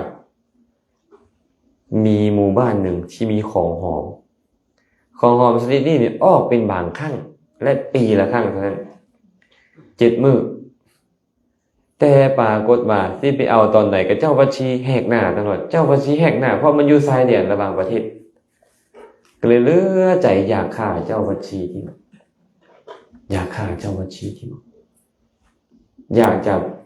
เอาแคว้นวัชชีมาเป็นของตัวเองแต่ว่าเจ้าวัชชีนี่เนี่ยเขาเจ้าเก่งสู้รบเก่งย้อนอย่างนี้เขาพร้อมเพียงกันพร้อมเนาะทีนี้พระเจ้าอาชาติศัตรูก็เลยว่ากับอำนาจของเพิ่นวัสการะพราหมณ์เป็นอำนาจของเพิ่นท่านวัสการะท่านจงไปหาพระพุทธเจ้านะกราบไหว้ถวายบังคมพระพุทธเจ้าแล้วให้บอกกับพระพุทธเจ้าว่าพระเจ้าอาชาติศัตรูจอมทัพเสนามคตนี่นะต้องการจะยกทัพไปตีแค่นวัชชีเขาน้อยให้ว่าแบบนี้พระพุทธเจ้าว่าไปได้ให้เจ้าจื้อเอาเด้อแล้วมาบอกค่อยวัสการะอามาตย์ก็ไปมาเนี่ยพอไปฮอดกันถวายบังคมพระพุทธเจ้าเหียบห้อยก็เลยว่าข้าแต่พระองค์ผู้เจริญพระเจ้าอาชาติศัตรูเวเทหิบุตรนี่ต้องการอยากจะยกทัพไปปราบเจ้าวัชชีทั้งหลายผู้มีอานุภาพหลายเขาเก่งกันเนาะพระพุทธเจ้าก็เลยหันไปหาพระอานนท์อยู่ข้างอานนท์เจ้าได้ฟังมาว่าจังไดตถาคตสอนเจ้าวัชชีด้วยอปริหาริยธรรม7 ประการนะเจ้าวัชชียังประชุมกันเนืองๆอยู่บ่อานนท์พระอานนท์ก็บอกว่าโดยกันเลยเจ้าวัชชียังมันประชุมกันเนืองๆอยู่อานนท์หากเจ้าวัชชีมันประชุมกันอยู่เนืองๆตามใดมีแต่ความเจริญโดยส่วนเดียวบ่มีความเสื่อมเลยตลอดกาลเพียงนั้นเป็นเครื่องบอกให้อามาตย์ฮู้ว่าจ้างเจ้ากะตีเขาเจ้าบ่ได้คันเขายังประชุมกันอยู่เนืองๆนี่นะอานนท์เจ้าวัชชีเป็นได้เดี๋ยวนี้นะประชุมกันพร้อมเพียงกันประชุมบ่เลิกกับพร้อมเพียงกันเลิกบ่พร้อมเพียงกันเฮ็ดกิจที่ควรเฮ็ดบ่โดยยังเฮ็ดคือเก่าอานนท์คันเขาเฮ็ดแบบนั้นเจริญโดยส่วนเดียวบ่มีความเสื่อมเลยพระพุทธเจ้าก็ถามไป7 ข้อเลยเขาบัญญัติใหม่บ่เพิกถอนตัวเก่าบ่สมทานประพฤติบ่หรือแนวใดโดยเขาบ่บัญญัติใหม่บ่เพิกถอนสมทานประพฤติในวัชชีธรรมทั้งหลายเจริญโดยส่วนเดียวเขายังสักการะเคารพนับถือบูชาเจ้าวัชชีผู้เฒ่าผู้ล่วงการผ่านไปบ่ยังเชื่อถือถ้อยคำเขาเหล่านั้นบ่โดยยังเฮ็ดคือเก่าเขาเจริญโดยส่วนเดียวบ่มีความเสื่อมข่มเหงเตงเอิกผู้หญิงบ่หรือบ่ข่มเหงเตงเอิกผู้หญิงบ่ข่มเหงเตงเอิกผู้หญิงก็ได้เจริญโดยส่วนเดียวยังสักการะเคารพนับถือบูชาเจดียสถานและบ่เลิกพลีกรรมแก่เจดียสถานทางภายในภายนอกนั่นหรือบ่อานนท์โดยยังเฮ็ดอยู่เจริญโดยส่วนเดียวเด้ออานนท์เขายังคุ้มครองป้องกันดูแลด้วยคิดว่าพระอรหันต์ทั้งหลายยังบ่มาขอจงมาแล้วจงอยู่เป็นสุขเขายังเฮ็ดแบบนี้คือเก่าบ่อานนท์ยังเฮ็ดคือเก่าอานนท์เขาจะเจริญโดยส่วนเดียวบ่มีความเสื่อมเลยตลอดกาลถึงนั้นบ่เว้าเด้บ่เว้ากับอำมาตย์แต่เว้ากับพระอานนท์เนี่ย ให้ได้ยินแล้วก็เลยหันไปหาอามาตย์มันว่าวัสการะตถาคตเคยสอนอปริหานิยธรรม7ประการนี้แก่เจ้าวชีทั้งหลายหากเจ้าวชีทั้งหลายยังสักการะเคารพนับถือบูชาในอปริหานิยธรรมยังสัมปทานประพฤติอยู่นี่นะเขาจะมีแต่ความเจริญโดยส่วนเดียวบ่มีความเสื่อมเลยตลอดกาลเพียงนั้นเบิ่งดูเนี่ยต่อให้พระเจ้าอาซาสตูมีกองทัพใหญ่ขนาดใดก็ตามบ่สามารถตีแตกคันมีอปริหานิยธรรมนี่คนเราทั้งชาติเท่ากันคันมีธรรมเรานี่นะบ่มีผู้ใดจะต่อสู้ได้หรอกบ่มีนะทีนี้วัสสการะก็เลยกราบทูลพระพุทธเจ้าว่าข้าแต่พระองค์ผู้เจริญอย่าว่าแต่7ข้อเลยก็น้อยอย่าว่าแต่7ข้อเถอะแค่เขามีอปริหานิยธรรมข้อเดียวเขาก็เจริญโดยส่วนเดียวบ่มีความเสื่อมเลยแต่ว่าพระเจ้าอาซาสตูนี่นะบ่สามารถต่อตีบ่สามารถที่จะสู้รบกับเจ้าวัชีได้ดอกนอกจากเฮ็ดให้แตกกันนอกจากเฮ็ดให้บาดหมางกันปัญญาหลายขนาดตัวนี้ก็ได้บ่ง่ายได้นี่ปัญญาหลายอ่ะพระพุทธเจ้าบ่ได้บอกแต่เราเข้าใจเองเป็นอย่างพระพุทธเจ้าจึงตัดพระสูตรสุดนี้คือบ่ห้ามบ่ปรามล่ะห้ามปรามบ่ได้พระเจ้าอาซาสตูเอาแท้แต่คันเว้าแบบนี้แล้วนี่นะเจ้าวชีจะอยู่ได้อีก 2-3 ปีจังค่อยตายเพราะเจ้าวชีเฮ็ดบาปต้องตายพร้อมกันบางทีก็เป็นอันนี้อยู่ได้เห็นบ่อยู่ถ้ำปิวเนาะอันประวัติศาสตร์บ้านเฮาเห็นบ่ก็ตายพร้อมกันทั้งเป็นร้อยๆเป็นบ่เป็นหยังจึงเป็นไปนั่นเฮ็ดกรรมมาคล้ายๆกัน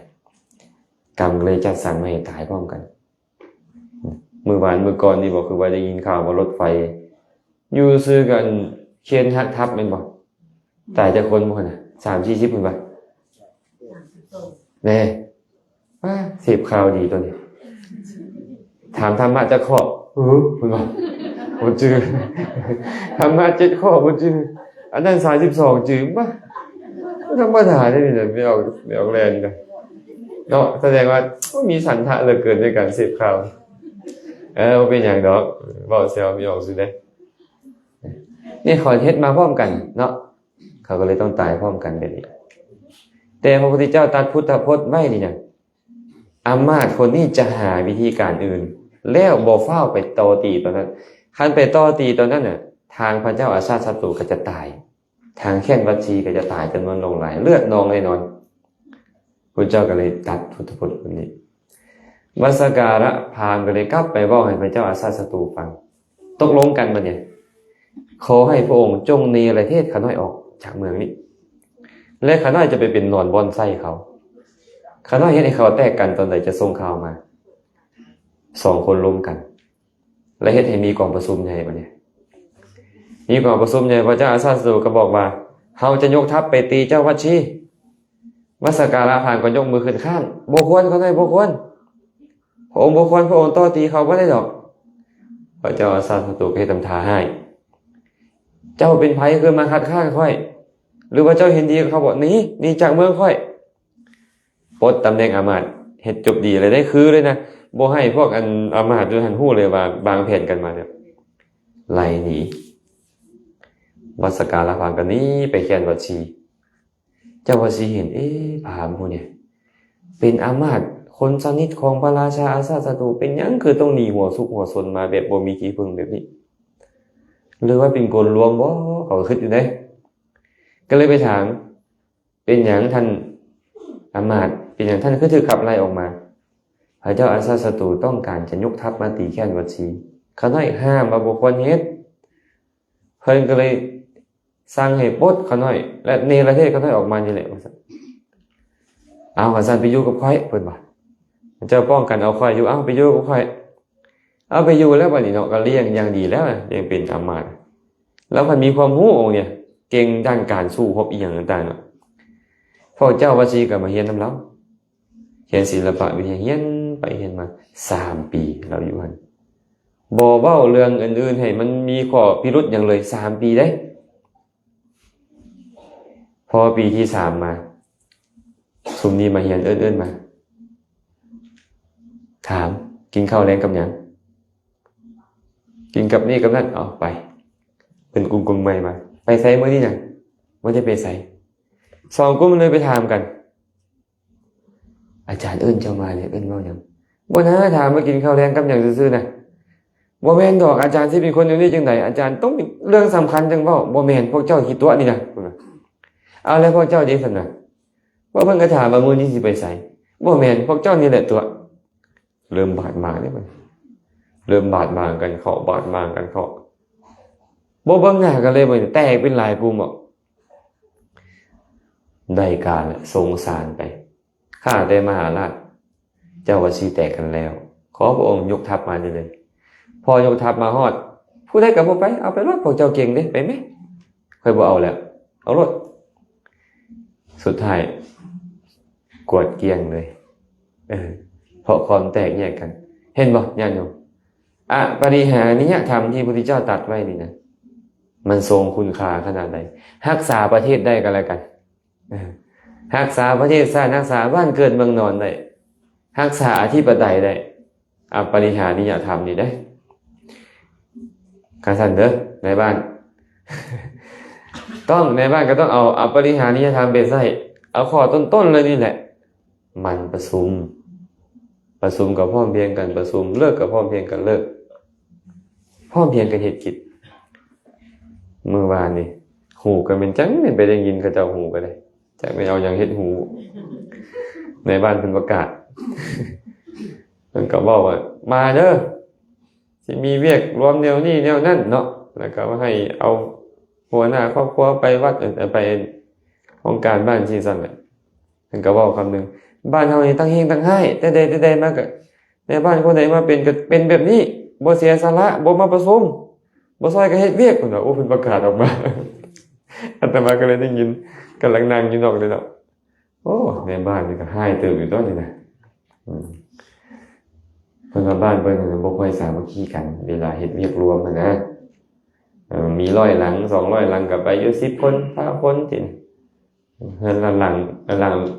ละคนก็บ่ได้สินะแล้วก็เป็นความเพิ่นเนาะมันก็เป็นตาเจริญอยู่บ่เป็นมันก็บ่เจริญเนาะบ่เจริญก็ซั่นเด้อมื้อนี้จะฝากทำ7ประการให้ชาวบ้านเอาไปพิจารณาเอาก่อนจะจบนี่มีหยังได้ชื่อว่ามันประชุมตอนประชุมก็พร้อมเพรียงกันประชุมพร้อมเพรียงกันเลิกพร้อมเพรียงกันเฮ็ดกิจบ่บัญญัติใหม่บ่เพิกถอนและสมทานประพฤติในธรรมเนียมเก่าแก่และสักการะเคารพนับถือบูชาผู้เฒ่าผู้ล่วงการบรรไวเคารพในคำบอกของเพิ่นบ่ข่มเหงติกผู้หญิงสักการะเคารพนับถือบูชาสถานที่ศักดิ์สิทธิ์เอาภาษาบ้านเราคือเจดีย์สถานนั่นนะที่เคยเฮ็ดมาแต่การก่อนและคุ้มครองป้องกันดูแลพระอรหันต์ทั้งหลายหรือบรรพชิตทั้งหลายที่เข้ามาสู่บ้านเมืองของเฮาที่บ่มาก็ขอให้มาแล้วขอให้อยู่เป็นสุขจังซี่อันนี้มีอยู่7ประการจังโมงแล้วบ่เนี่ยฮะ9 โมงบ่ยังมีเวลาอีกน้อยหนึ่งเนาะที่จะให้ญาติโยมถามจะเปิดโอกาสให้ญาติโยมผู้ใดมีคำถามได้ถามนะมีบ่มีผู้มีคำถามบ่เอาไมค์เพิ่นได้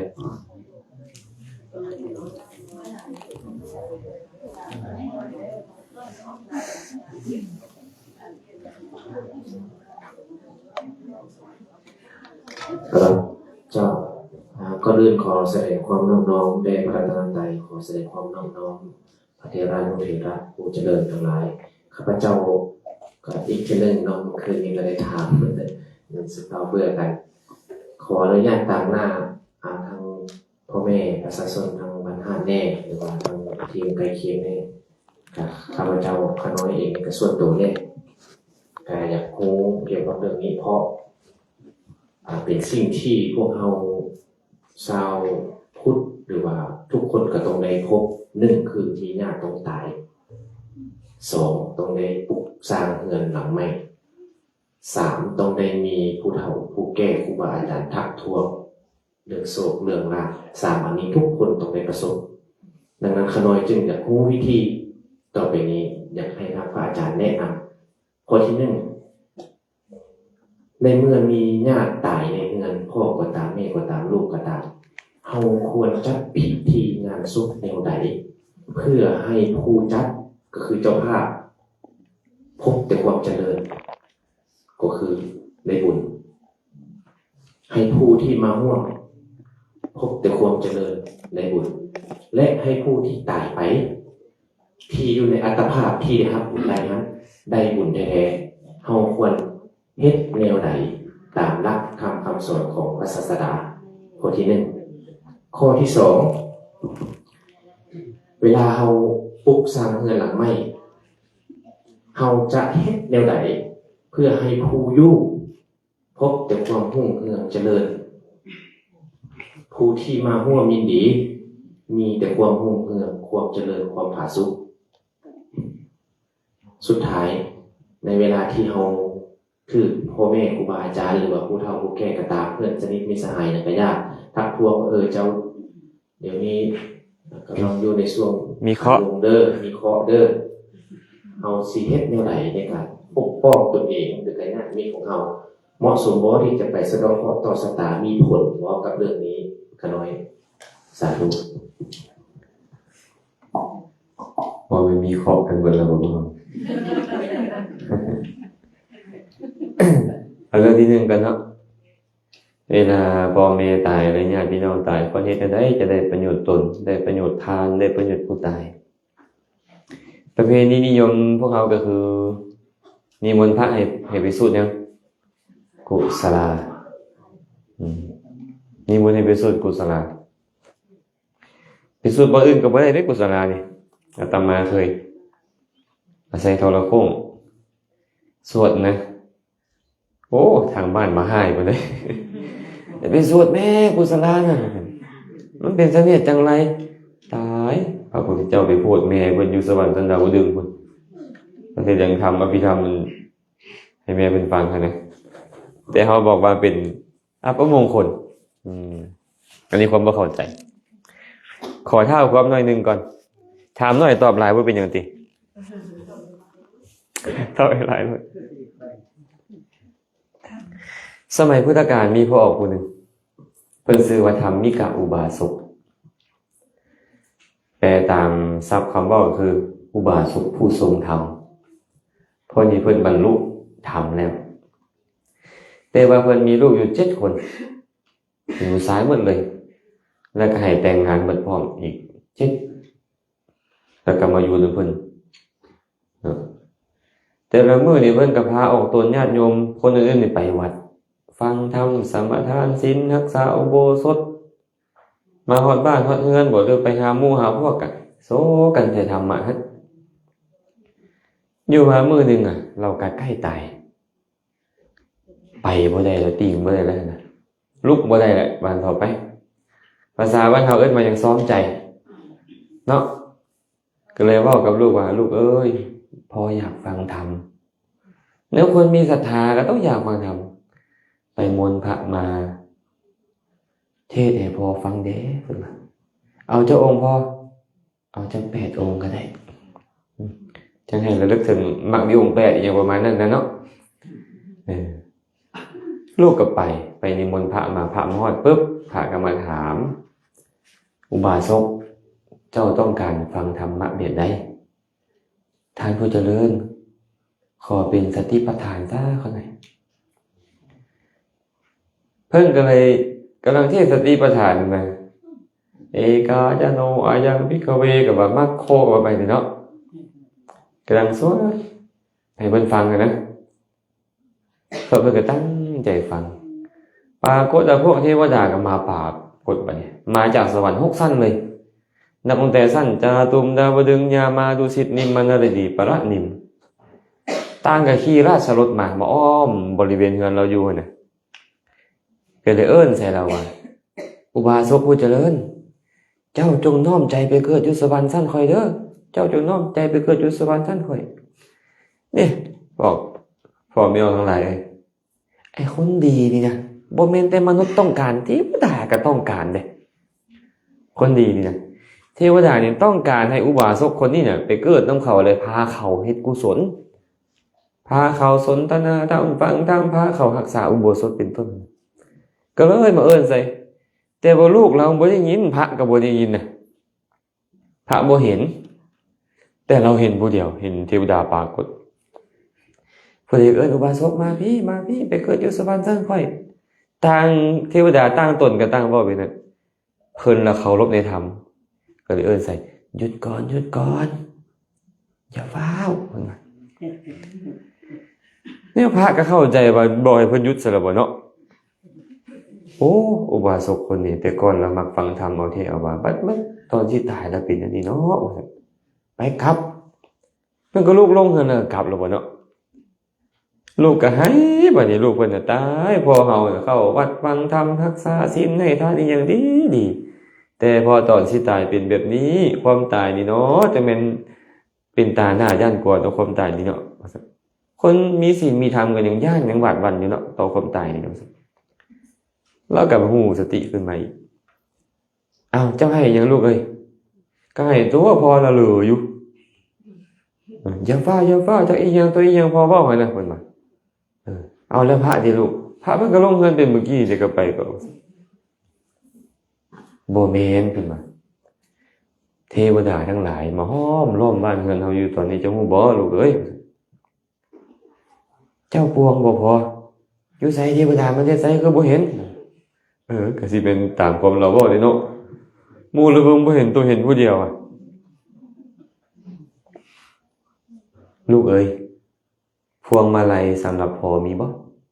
เราก็ถามนะธรรมดาประเพณีบ้านเฮาคือกันแม่นบ่เวลาพ่อแม่จะตายเฮ็ดหยังขันขอขมามีทั้งขัน5ขัน8มีทั้งพวงมาลัยแม่นบ่ไปขอขมาลูกก็บอกว่ามีพ่อก็เลยถามว่าลูกในบรรดาสวรรค์6ชั้นนั่นน่ะพวกเจ้าว่าสวรรค์ชั้นใดน่าอยู่กว่าหมู่ลูกก็บอกว่าชั้นดุสิตพ่อเอ้ยเพราะชั้นดุสิตนี่พระโพธิสัตว์ก็ไปอยู่หั่นอัครสาวกก่อนจะมาเกิดเป็นมนุษย์ก็ไปอยู่หั่นเพิ่นว่าพระมารดาพระบิดาก็อยู่หั่นหมดเอาคันซั่นให้เจ้าตั้งจิตอธิษฐานเด้อว่าขอให้พวงมาลัยนี่จงไปเกาะอยู่แอกรถที่มาจากสวรรค์ชั้นดุสิตเด้อลูกก็เฮ็ดตามพ่อบ่เห็นแล้วก็เฮ็ดตามซื่อๆนี่นะลองมือซีเมนต์แท้บ่นะก็ตั้งจิตอธิษฐานว่าขอพวงมาลัยนี่จงไปเกาะอยู่แอกรถมาจากสวรรค์ชั้นดุสิตเด้อโยนพวงมาลัยขึ้น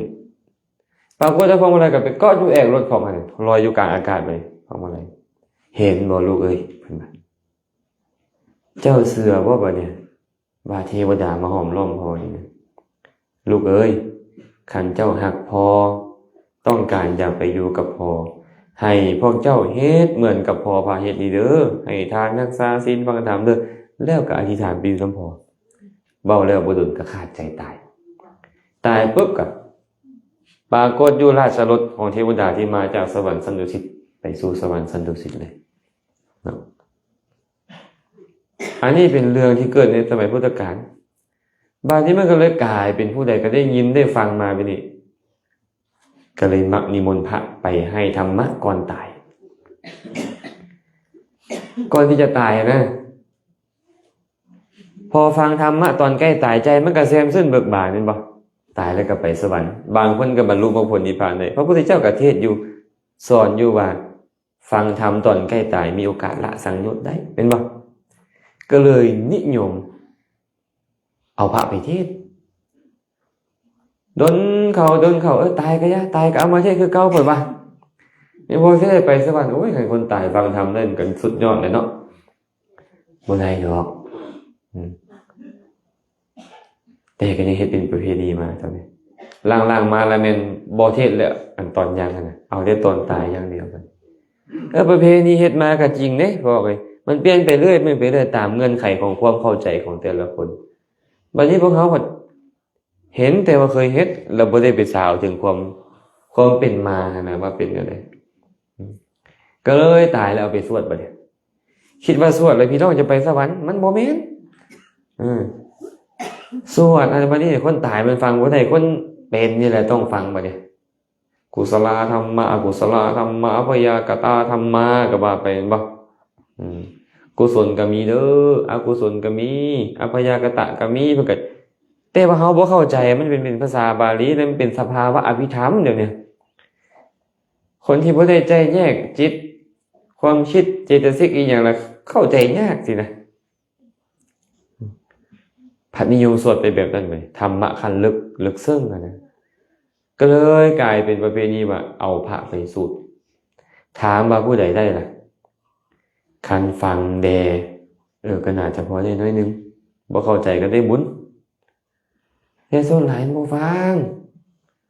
อาตมาเป็นตาเรือใจจะไปงานศพนี่นะเล่นไพ่แข่งกับพระสวดนี่นะบุญเสียกันนะฆ่าไหมตีไหมเหมือนว่าครูแอดงานไส้รถนะเหมือนว่าห่วยอันไส้ลำโพงกันยังบูดังเท่าเขาเดี๋ยวนี้เนาะโอ้มันสิได้อีหยังก่อนเดี๋ยวนี้แทนที่เจ้าภาพเสียใจสิตายแล้วพี่น้องเขาเสียชีวิตเนาะไปอบอุ่นจิตใจเขาแม่มีอันไหนช่วยเหลือเขาได้ช่วยอันนี้เงินซื้อเหล้ากับเงินเขาเงินซื้อมาคงมาตังกับเงินเขาเงินซื้อเขาปุ้นมาให้กินกับเงินเขาทุกตื่มทุกสมัยแม่นบ่ไม่ออกว่าบ่ได้บ่ให้ใช้ปัญหาใดบ่มืดเลยได้นี่ได้เว้าความจริงแบบนั้นแม่นความจริงบ่ไม่ออกว่าแม่นได้เนาะการสั่นเอาสิเด้อแต่นี่ต่อไปไทบ้านเขาจะเอาเป็นแบบอย่างเป็นหมู่บ้านแบบอย่างเวลาพระไปค่อยจะหยุดกิจกรรมมื้อก่อนบ่เกิน3นาทีดอกเพิ่นสวดกันก็ได้ตอนเพิ่นบ่กันไว้พระรับศีลก็เอาไปสิเล่นก็เล่นโลดขอความสงบเด้อลูกเด้อหลานเด้อก็หยุดก่อนก็บ่ได้ภาษา30ล้านจังซี่บ่เวลาสมัยนี้เล่นไตละพันกีบนึงเนาะมันเธอก็เล่นกินเหล้ากันซื่อ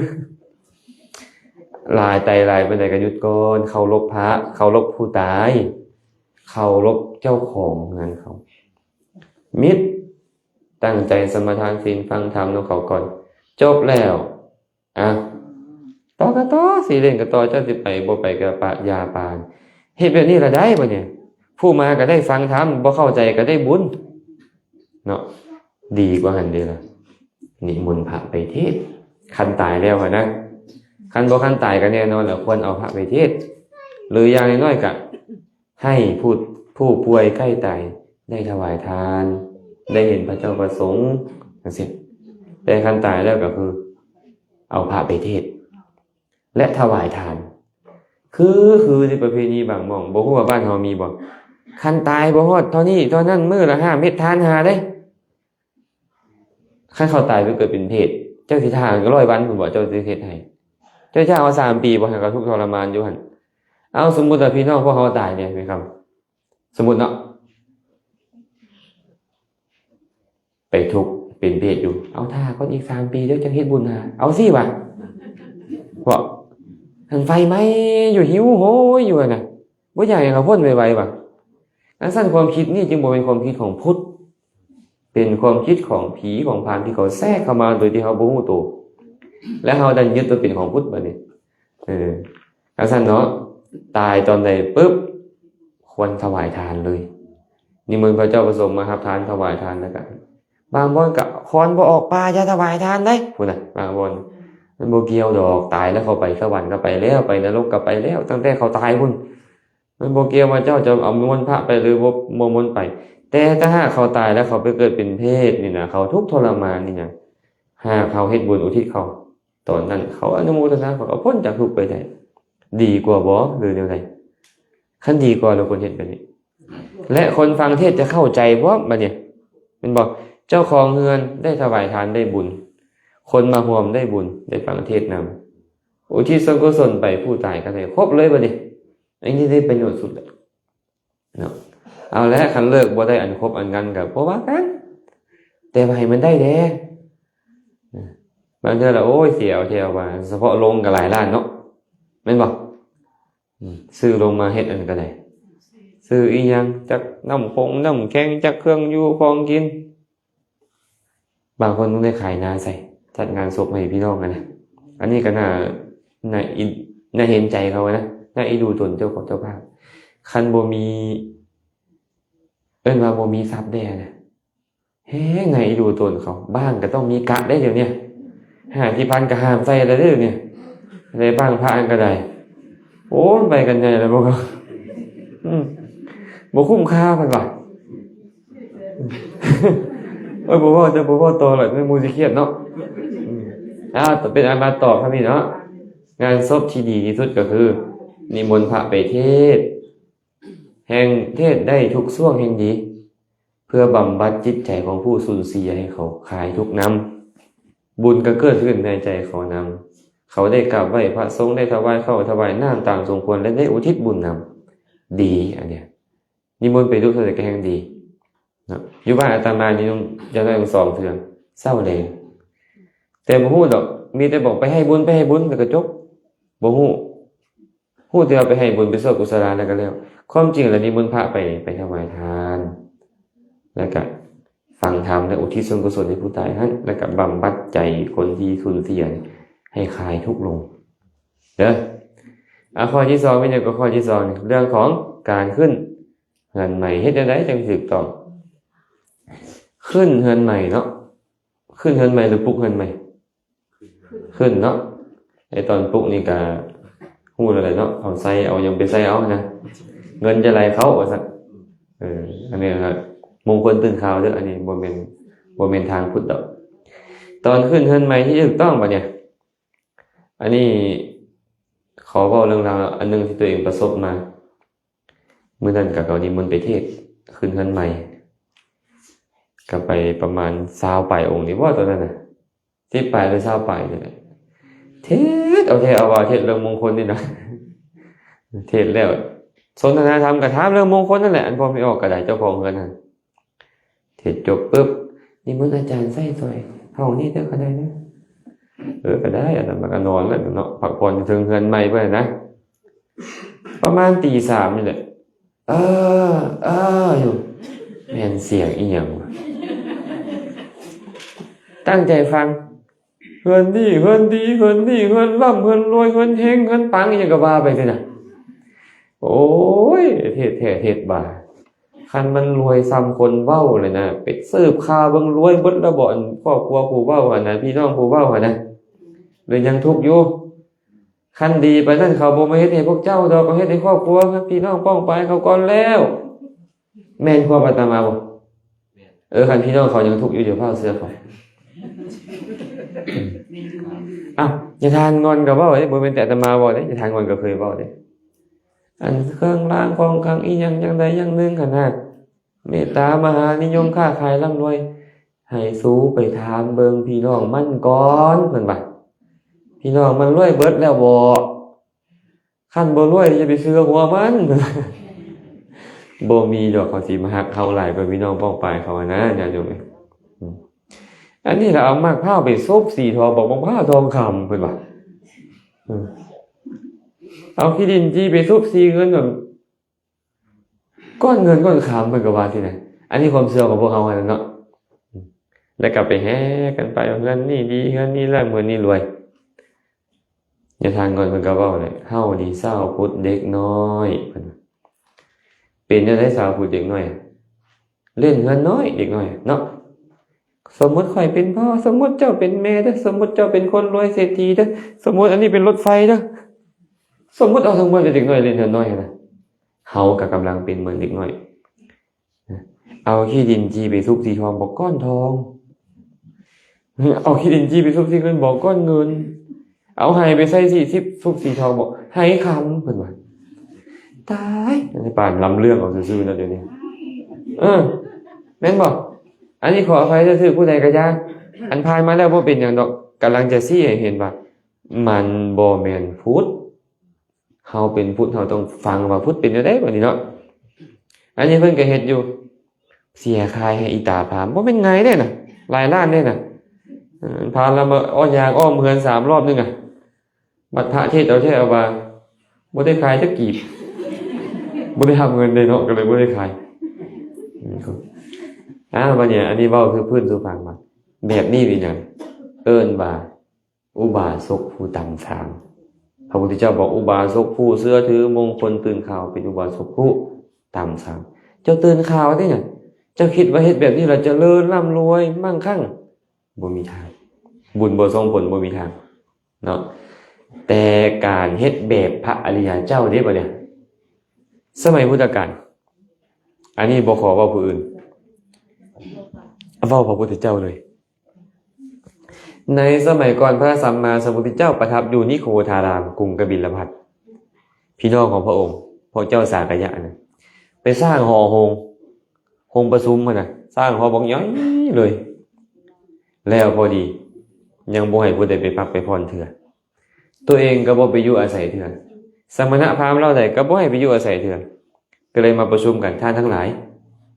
เฮาควรนิมนต์ผู้ใดเชิญผู้ใดมาใส่ซอยก่อนมีเจ้าคนหนึ่งก็เลยบอกว่าในบรรดาคนผู้ที่เป็นญาติพี่น้องของเฮาพระสมณโคดมเป็นผู้เลิศที่สุดแล้วในบรรดาคนที่มีศีลมีกัลยาณธรรมกับพระสัมมาสัมพุทธเจ้าสมณโคดมเฮานี่แหละประเสริฐที่สุดแล้วฉะนั้นเฮาจะนิมนต์พระพุทธเจ้ามาใส่ซอยเพราะเหตุใดล่ะเพราะนิมนต์พระพุทธเจ้ามาใส่ซอยแล้วจะมีการสนทนาธรรมแสดงธรรมธรรมะจะมานำและพระสงฆ์ทั้งหลายจะเข้ามาสู่ตระกูลเฮานำชื่อว่าเฮาได้ให้เงินของเฮานี่เป็นที่พักแก่พระรัตนตรัยตกลงกันไปนิมนต์พระพุทธเจ้าพอนิมนต์เรียบร้อยก็กลับมาเตรียมน้ำล้างตีนเตรียมผ้าเช็ดตีนเตรียมประทีปโคมไฟเตรียมน้ำหอมน้ำอบน้ำหอมเมื่อเรียบร้อยไปนิมนต์พระพุทธเจ้าพระพุทธเจ้ากลับมาพอมาฮอดเขาก็บ่เฮ็ดหลายเรื่องเด้พระพุทธเจ้าเนี่ยนิยมหันหน้าไปทิศตะวันออกจื่อเด้อพระพุทธเจ้านิยมหันหน้าไปทางทิศตะวันออกพระสาวกกันนั่งทางข้างหันหน้าไปทางทิศตะวันออกโยมจะหันหน้ามาทางทิศตะวันตกเฮาก็เลยมีประเพณีว่าเฮ็ดพระพุทธรูปต้องหันหน้าไปหาตะวันออกเด้ความจริงเนี่ยเฮ็ดนึกถึงสมัยพุทธกาลว่าเวลาพระพุทธเจ้าไปนั่งนี่พระองค์จะนั่งหันหน้าไปหาทิศตะวันออกมีตอนเดียวที่เพิ่นหันไปทางทิศตะวันตกก็คือตอนเพิ่นปรินิพพานตอนเพิ่นตายนี่เพิ่นหันหน้าไปทางทิศตะวันตกคันนางปกติแม่นเพิ่นนิยมนางแบบนี้นางตอนไปเฮือนโยมมื้อนะเวลาเฮ็ดศาลาเห็นบ่เฮามาเฮ็ดศาลาหันหน้าไปหาทิศตะวันออกแล้วก็เอาพระพุทธเจ้าหันหน้าไปถามว่าหันหน้าไปทางอื่นได้บ่ผิดหยังดอกแต่ว่านิยมเนื่องจากพระพุทธเจ้าไปกิจนิมนต์บนไหนจะนั่งอยู่นะไม่ออกก็หันหน้ามาทางทิศตะวันตกพระเจ้าหันหน้าไปทางทิศตะวันออกพระพุทธเจ้าก็แสดงทำไปแสดงทำไปเรียบร้อยโอ้ยค่อยเมื่อยค่อยไปพักผ่อนกันเด้อโมคคัลลานะเจ้าเทศต่อซะพระเจ้าก็ไปสำเร็จสีหสายญาติตั้งอุทานสัญญาว่าจะลุกขึ้นพระโมคคัลลานะก็เทศต่อเทศถามโวหารของเพิ่นนั่นแหละ จบลงพระพุทธเจ้าก็ลุกขึ้นมาพอดีโมคคัลลานะเจ้าเทศเรื่องอย่างให้ภิกขุทั้งหลายฟังเนี่ยโดยเขาได้เว้าแบบนี้อะไรแบบนี้โอ้ดีแล้วคันค่อยเว้าค่อยก็จะเว้าคือเจ้านี่แหละบ่แม่นว่าพระพุทธเจ้าเว้าจังถึกได้แม้แต่พระโมคคัลลานะเว้าก็ถึกแล้วพระเจ้าก็บอกว่าคันค่อยเว้าค่อยก็สิเว้าคือเจ้านี่แหละสรรเสริญพระโมคคัลลานะแล้วก็เป็นอันมาได้ประโยชน์ตื่นเช้ามาก็ถวายทานเนี่ยมีการแสดงธรรมตลอดคืนพุ่นน่ะคันว่ามีผู้อยู่ได้นะฉะนั้นเด้อคืนเดือนใหม่ควรที่จะนิมนต์ครูบาอาจารย์นี่นะไปรับทานสาธยายธรรมแสดงธรรมสนทนาธรรมและมีการใส่สอยสถานที่นั้นให้เพิ่นได้ใส่สอยบัดต่อไปให้เพิ่นได้ใส่แสดงธรรมใส่สนทนาธรรมใส่พักผ่อนให้พระเจ้าประสงค์ได้ใส่แล้วเฮาจึงค่อยใส่สอยในภายหลังพระสงฆ์มาพระธรรมมาแน่นอนเห็นบ่เฮาก็ตั้งพุทธรูปประดิษฐานไว้เป็นองค์แทนของพระพุทธเจ้าแล้วก็มีการสนทนาธรรมเทวดาก็มานี่และเทวดาที่มียศใหญ่ทั้งนั้นมีความเป็นใหญ่ทั้งนั้นที่มาในสถานที่ที่ฟังธรรมนะอันนี้ควรเฮ็ดแบบนี้เนาะว่าง่ายๆคือ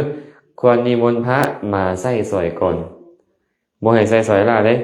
ควรมีการสาธยายธรรมฟังธรรมสนทนาธรรมแต่ปัจจุบันนี้ก็อาจจะบ่ค่อยมีแล้วเนาะฟังธรรมเนาะอย่างน้อยก็มีการสาธยายอาเสวนาจะพารานังจะก็ยังดีเทวดาก็ฟังผู้นั่งฟังอยู่หั่นก็ได้บุญไปแต่บ่ได้ความเข้าใจซื่อ ก็เอามาบ่เนี่ยปะทานะปารมีสัมปันโนก็ว่าไปบ่มาเถอะกะตุยหังมาจะโกจิอุปาทโวที่พมลมาก็แล้วแต่แต่ว่าควรที่จะฟังทำให้เข้าใจนำได้เพิ่นได้ใส่สอยพร้อมให้เพิ่นได้นอนได้พักได้ผ่อนอันนี้คือเนื้อใหม่ข้อที่3เป็นหยังก็เรื่องการทึกทักทายเนาะอันนี้ขอเว้าเรื่องราวไปเด้อแน่นอนรับปากกัน มีพ่อคนนึงเพิ่นก็มารับอาตมาไปกิจนิมนต์เพิ่นนิมนต์ไปฉันนะก็เลยไปฉันเพิ่นก็เล่าเรื่องให้ฟังมีมื้อนึงเพิ่นว่าข้าน้อยธุรกิจมีปัญหาก็เลยโอ้ยซีเรียสขี่รถเข้าไปนอนวัดเพิ่น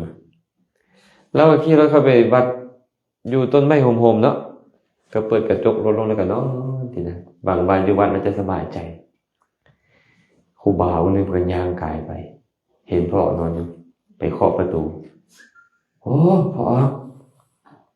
อฮู้ว่านี่พ่อมีเคาะได้นี่นะเพิ่นว่าโอ้ยคนอื่นก็เชื่อแล้วเนาะพ่อนี่เราก็เอามือล้วงเข้าไปตับรถเราเนี่ยแล้วเขาเอิ้นตับรถบ่ตับโลนะโอ้ยตับรถบ่มีหรอกเนาะมีแต่ตับห่านเนาะเราก็เอามือล้วงเข้าไปตับโล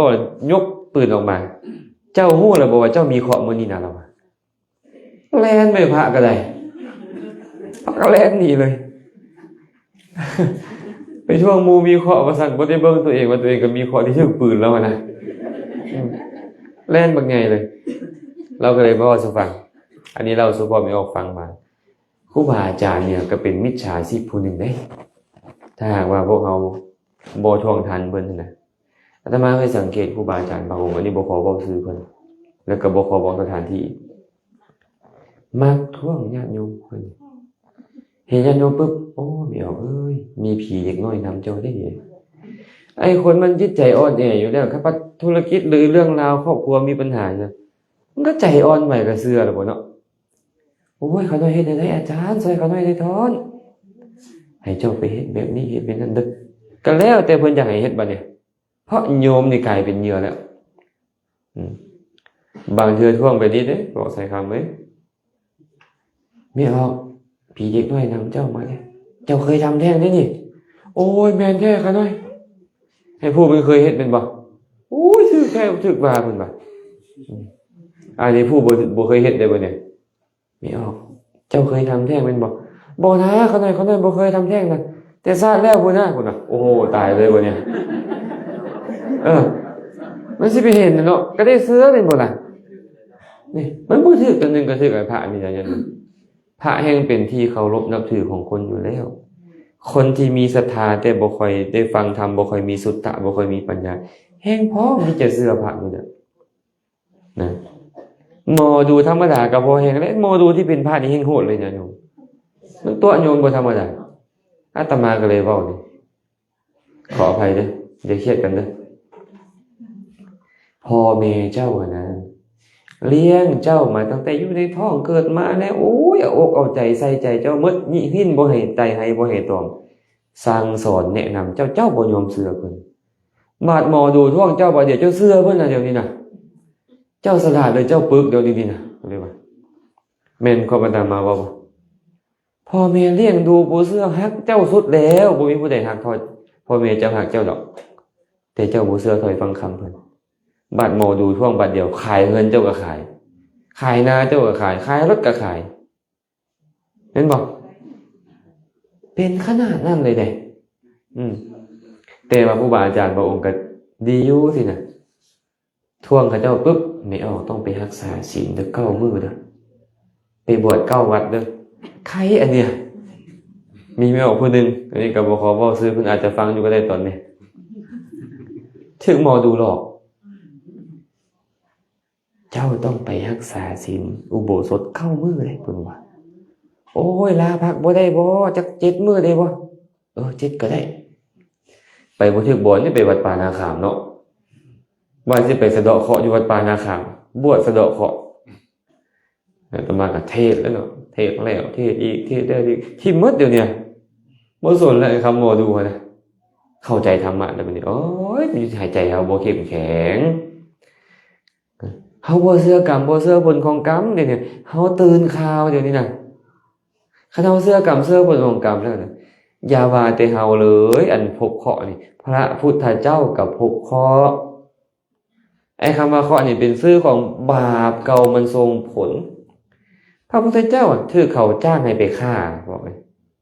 พระเทวทัตกิ้งหินไปทับพระพุทธเจ้า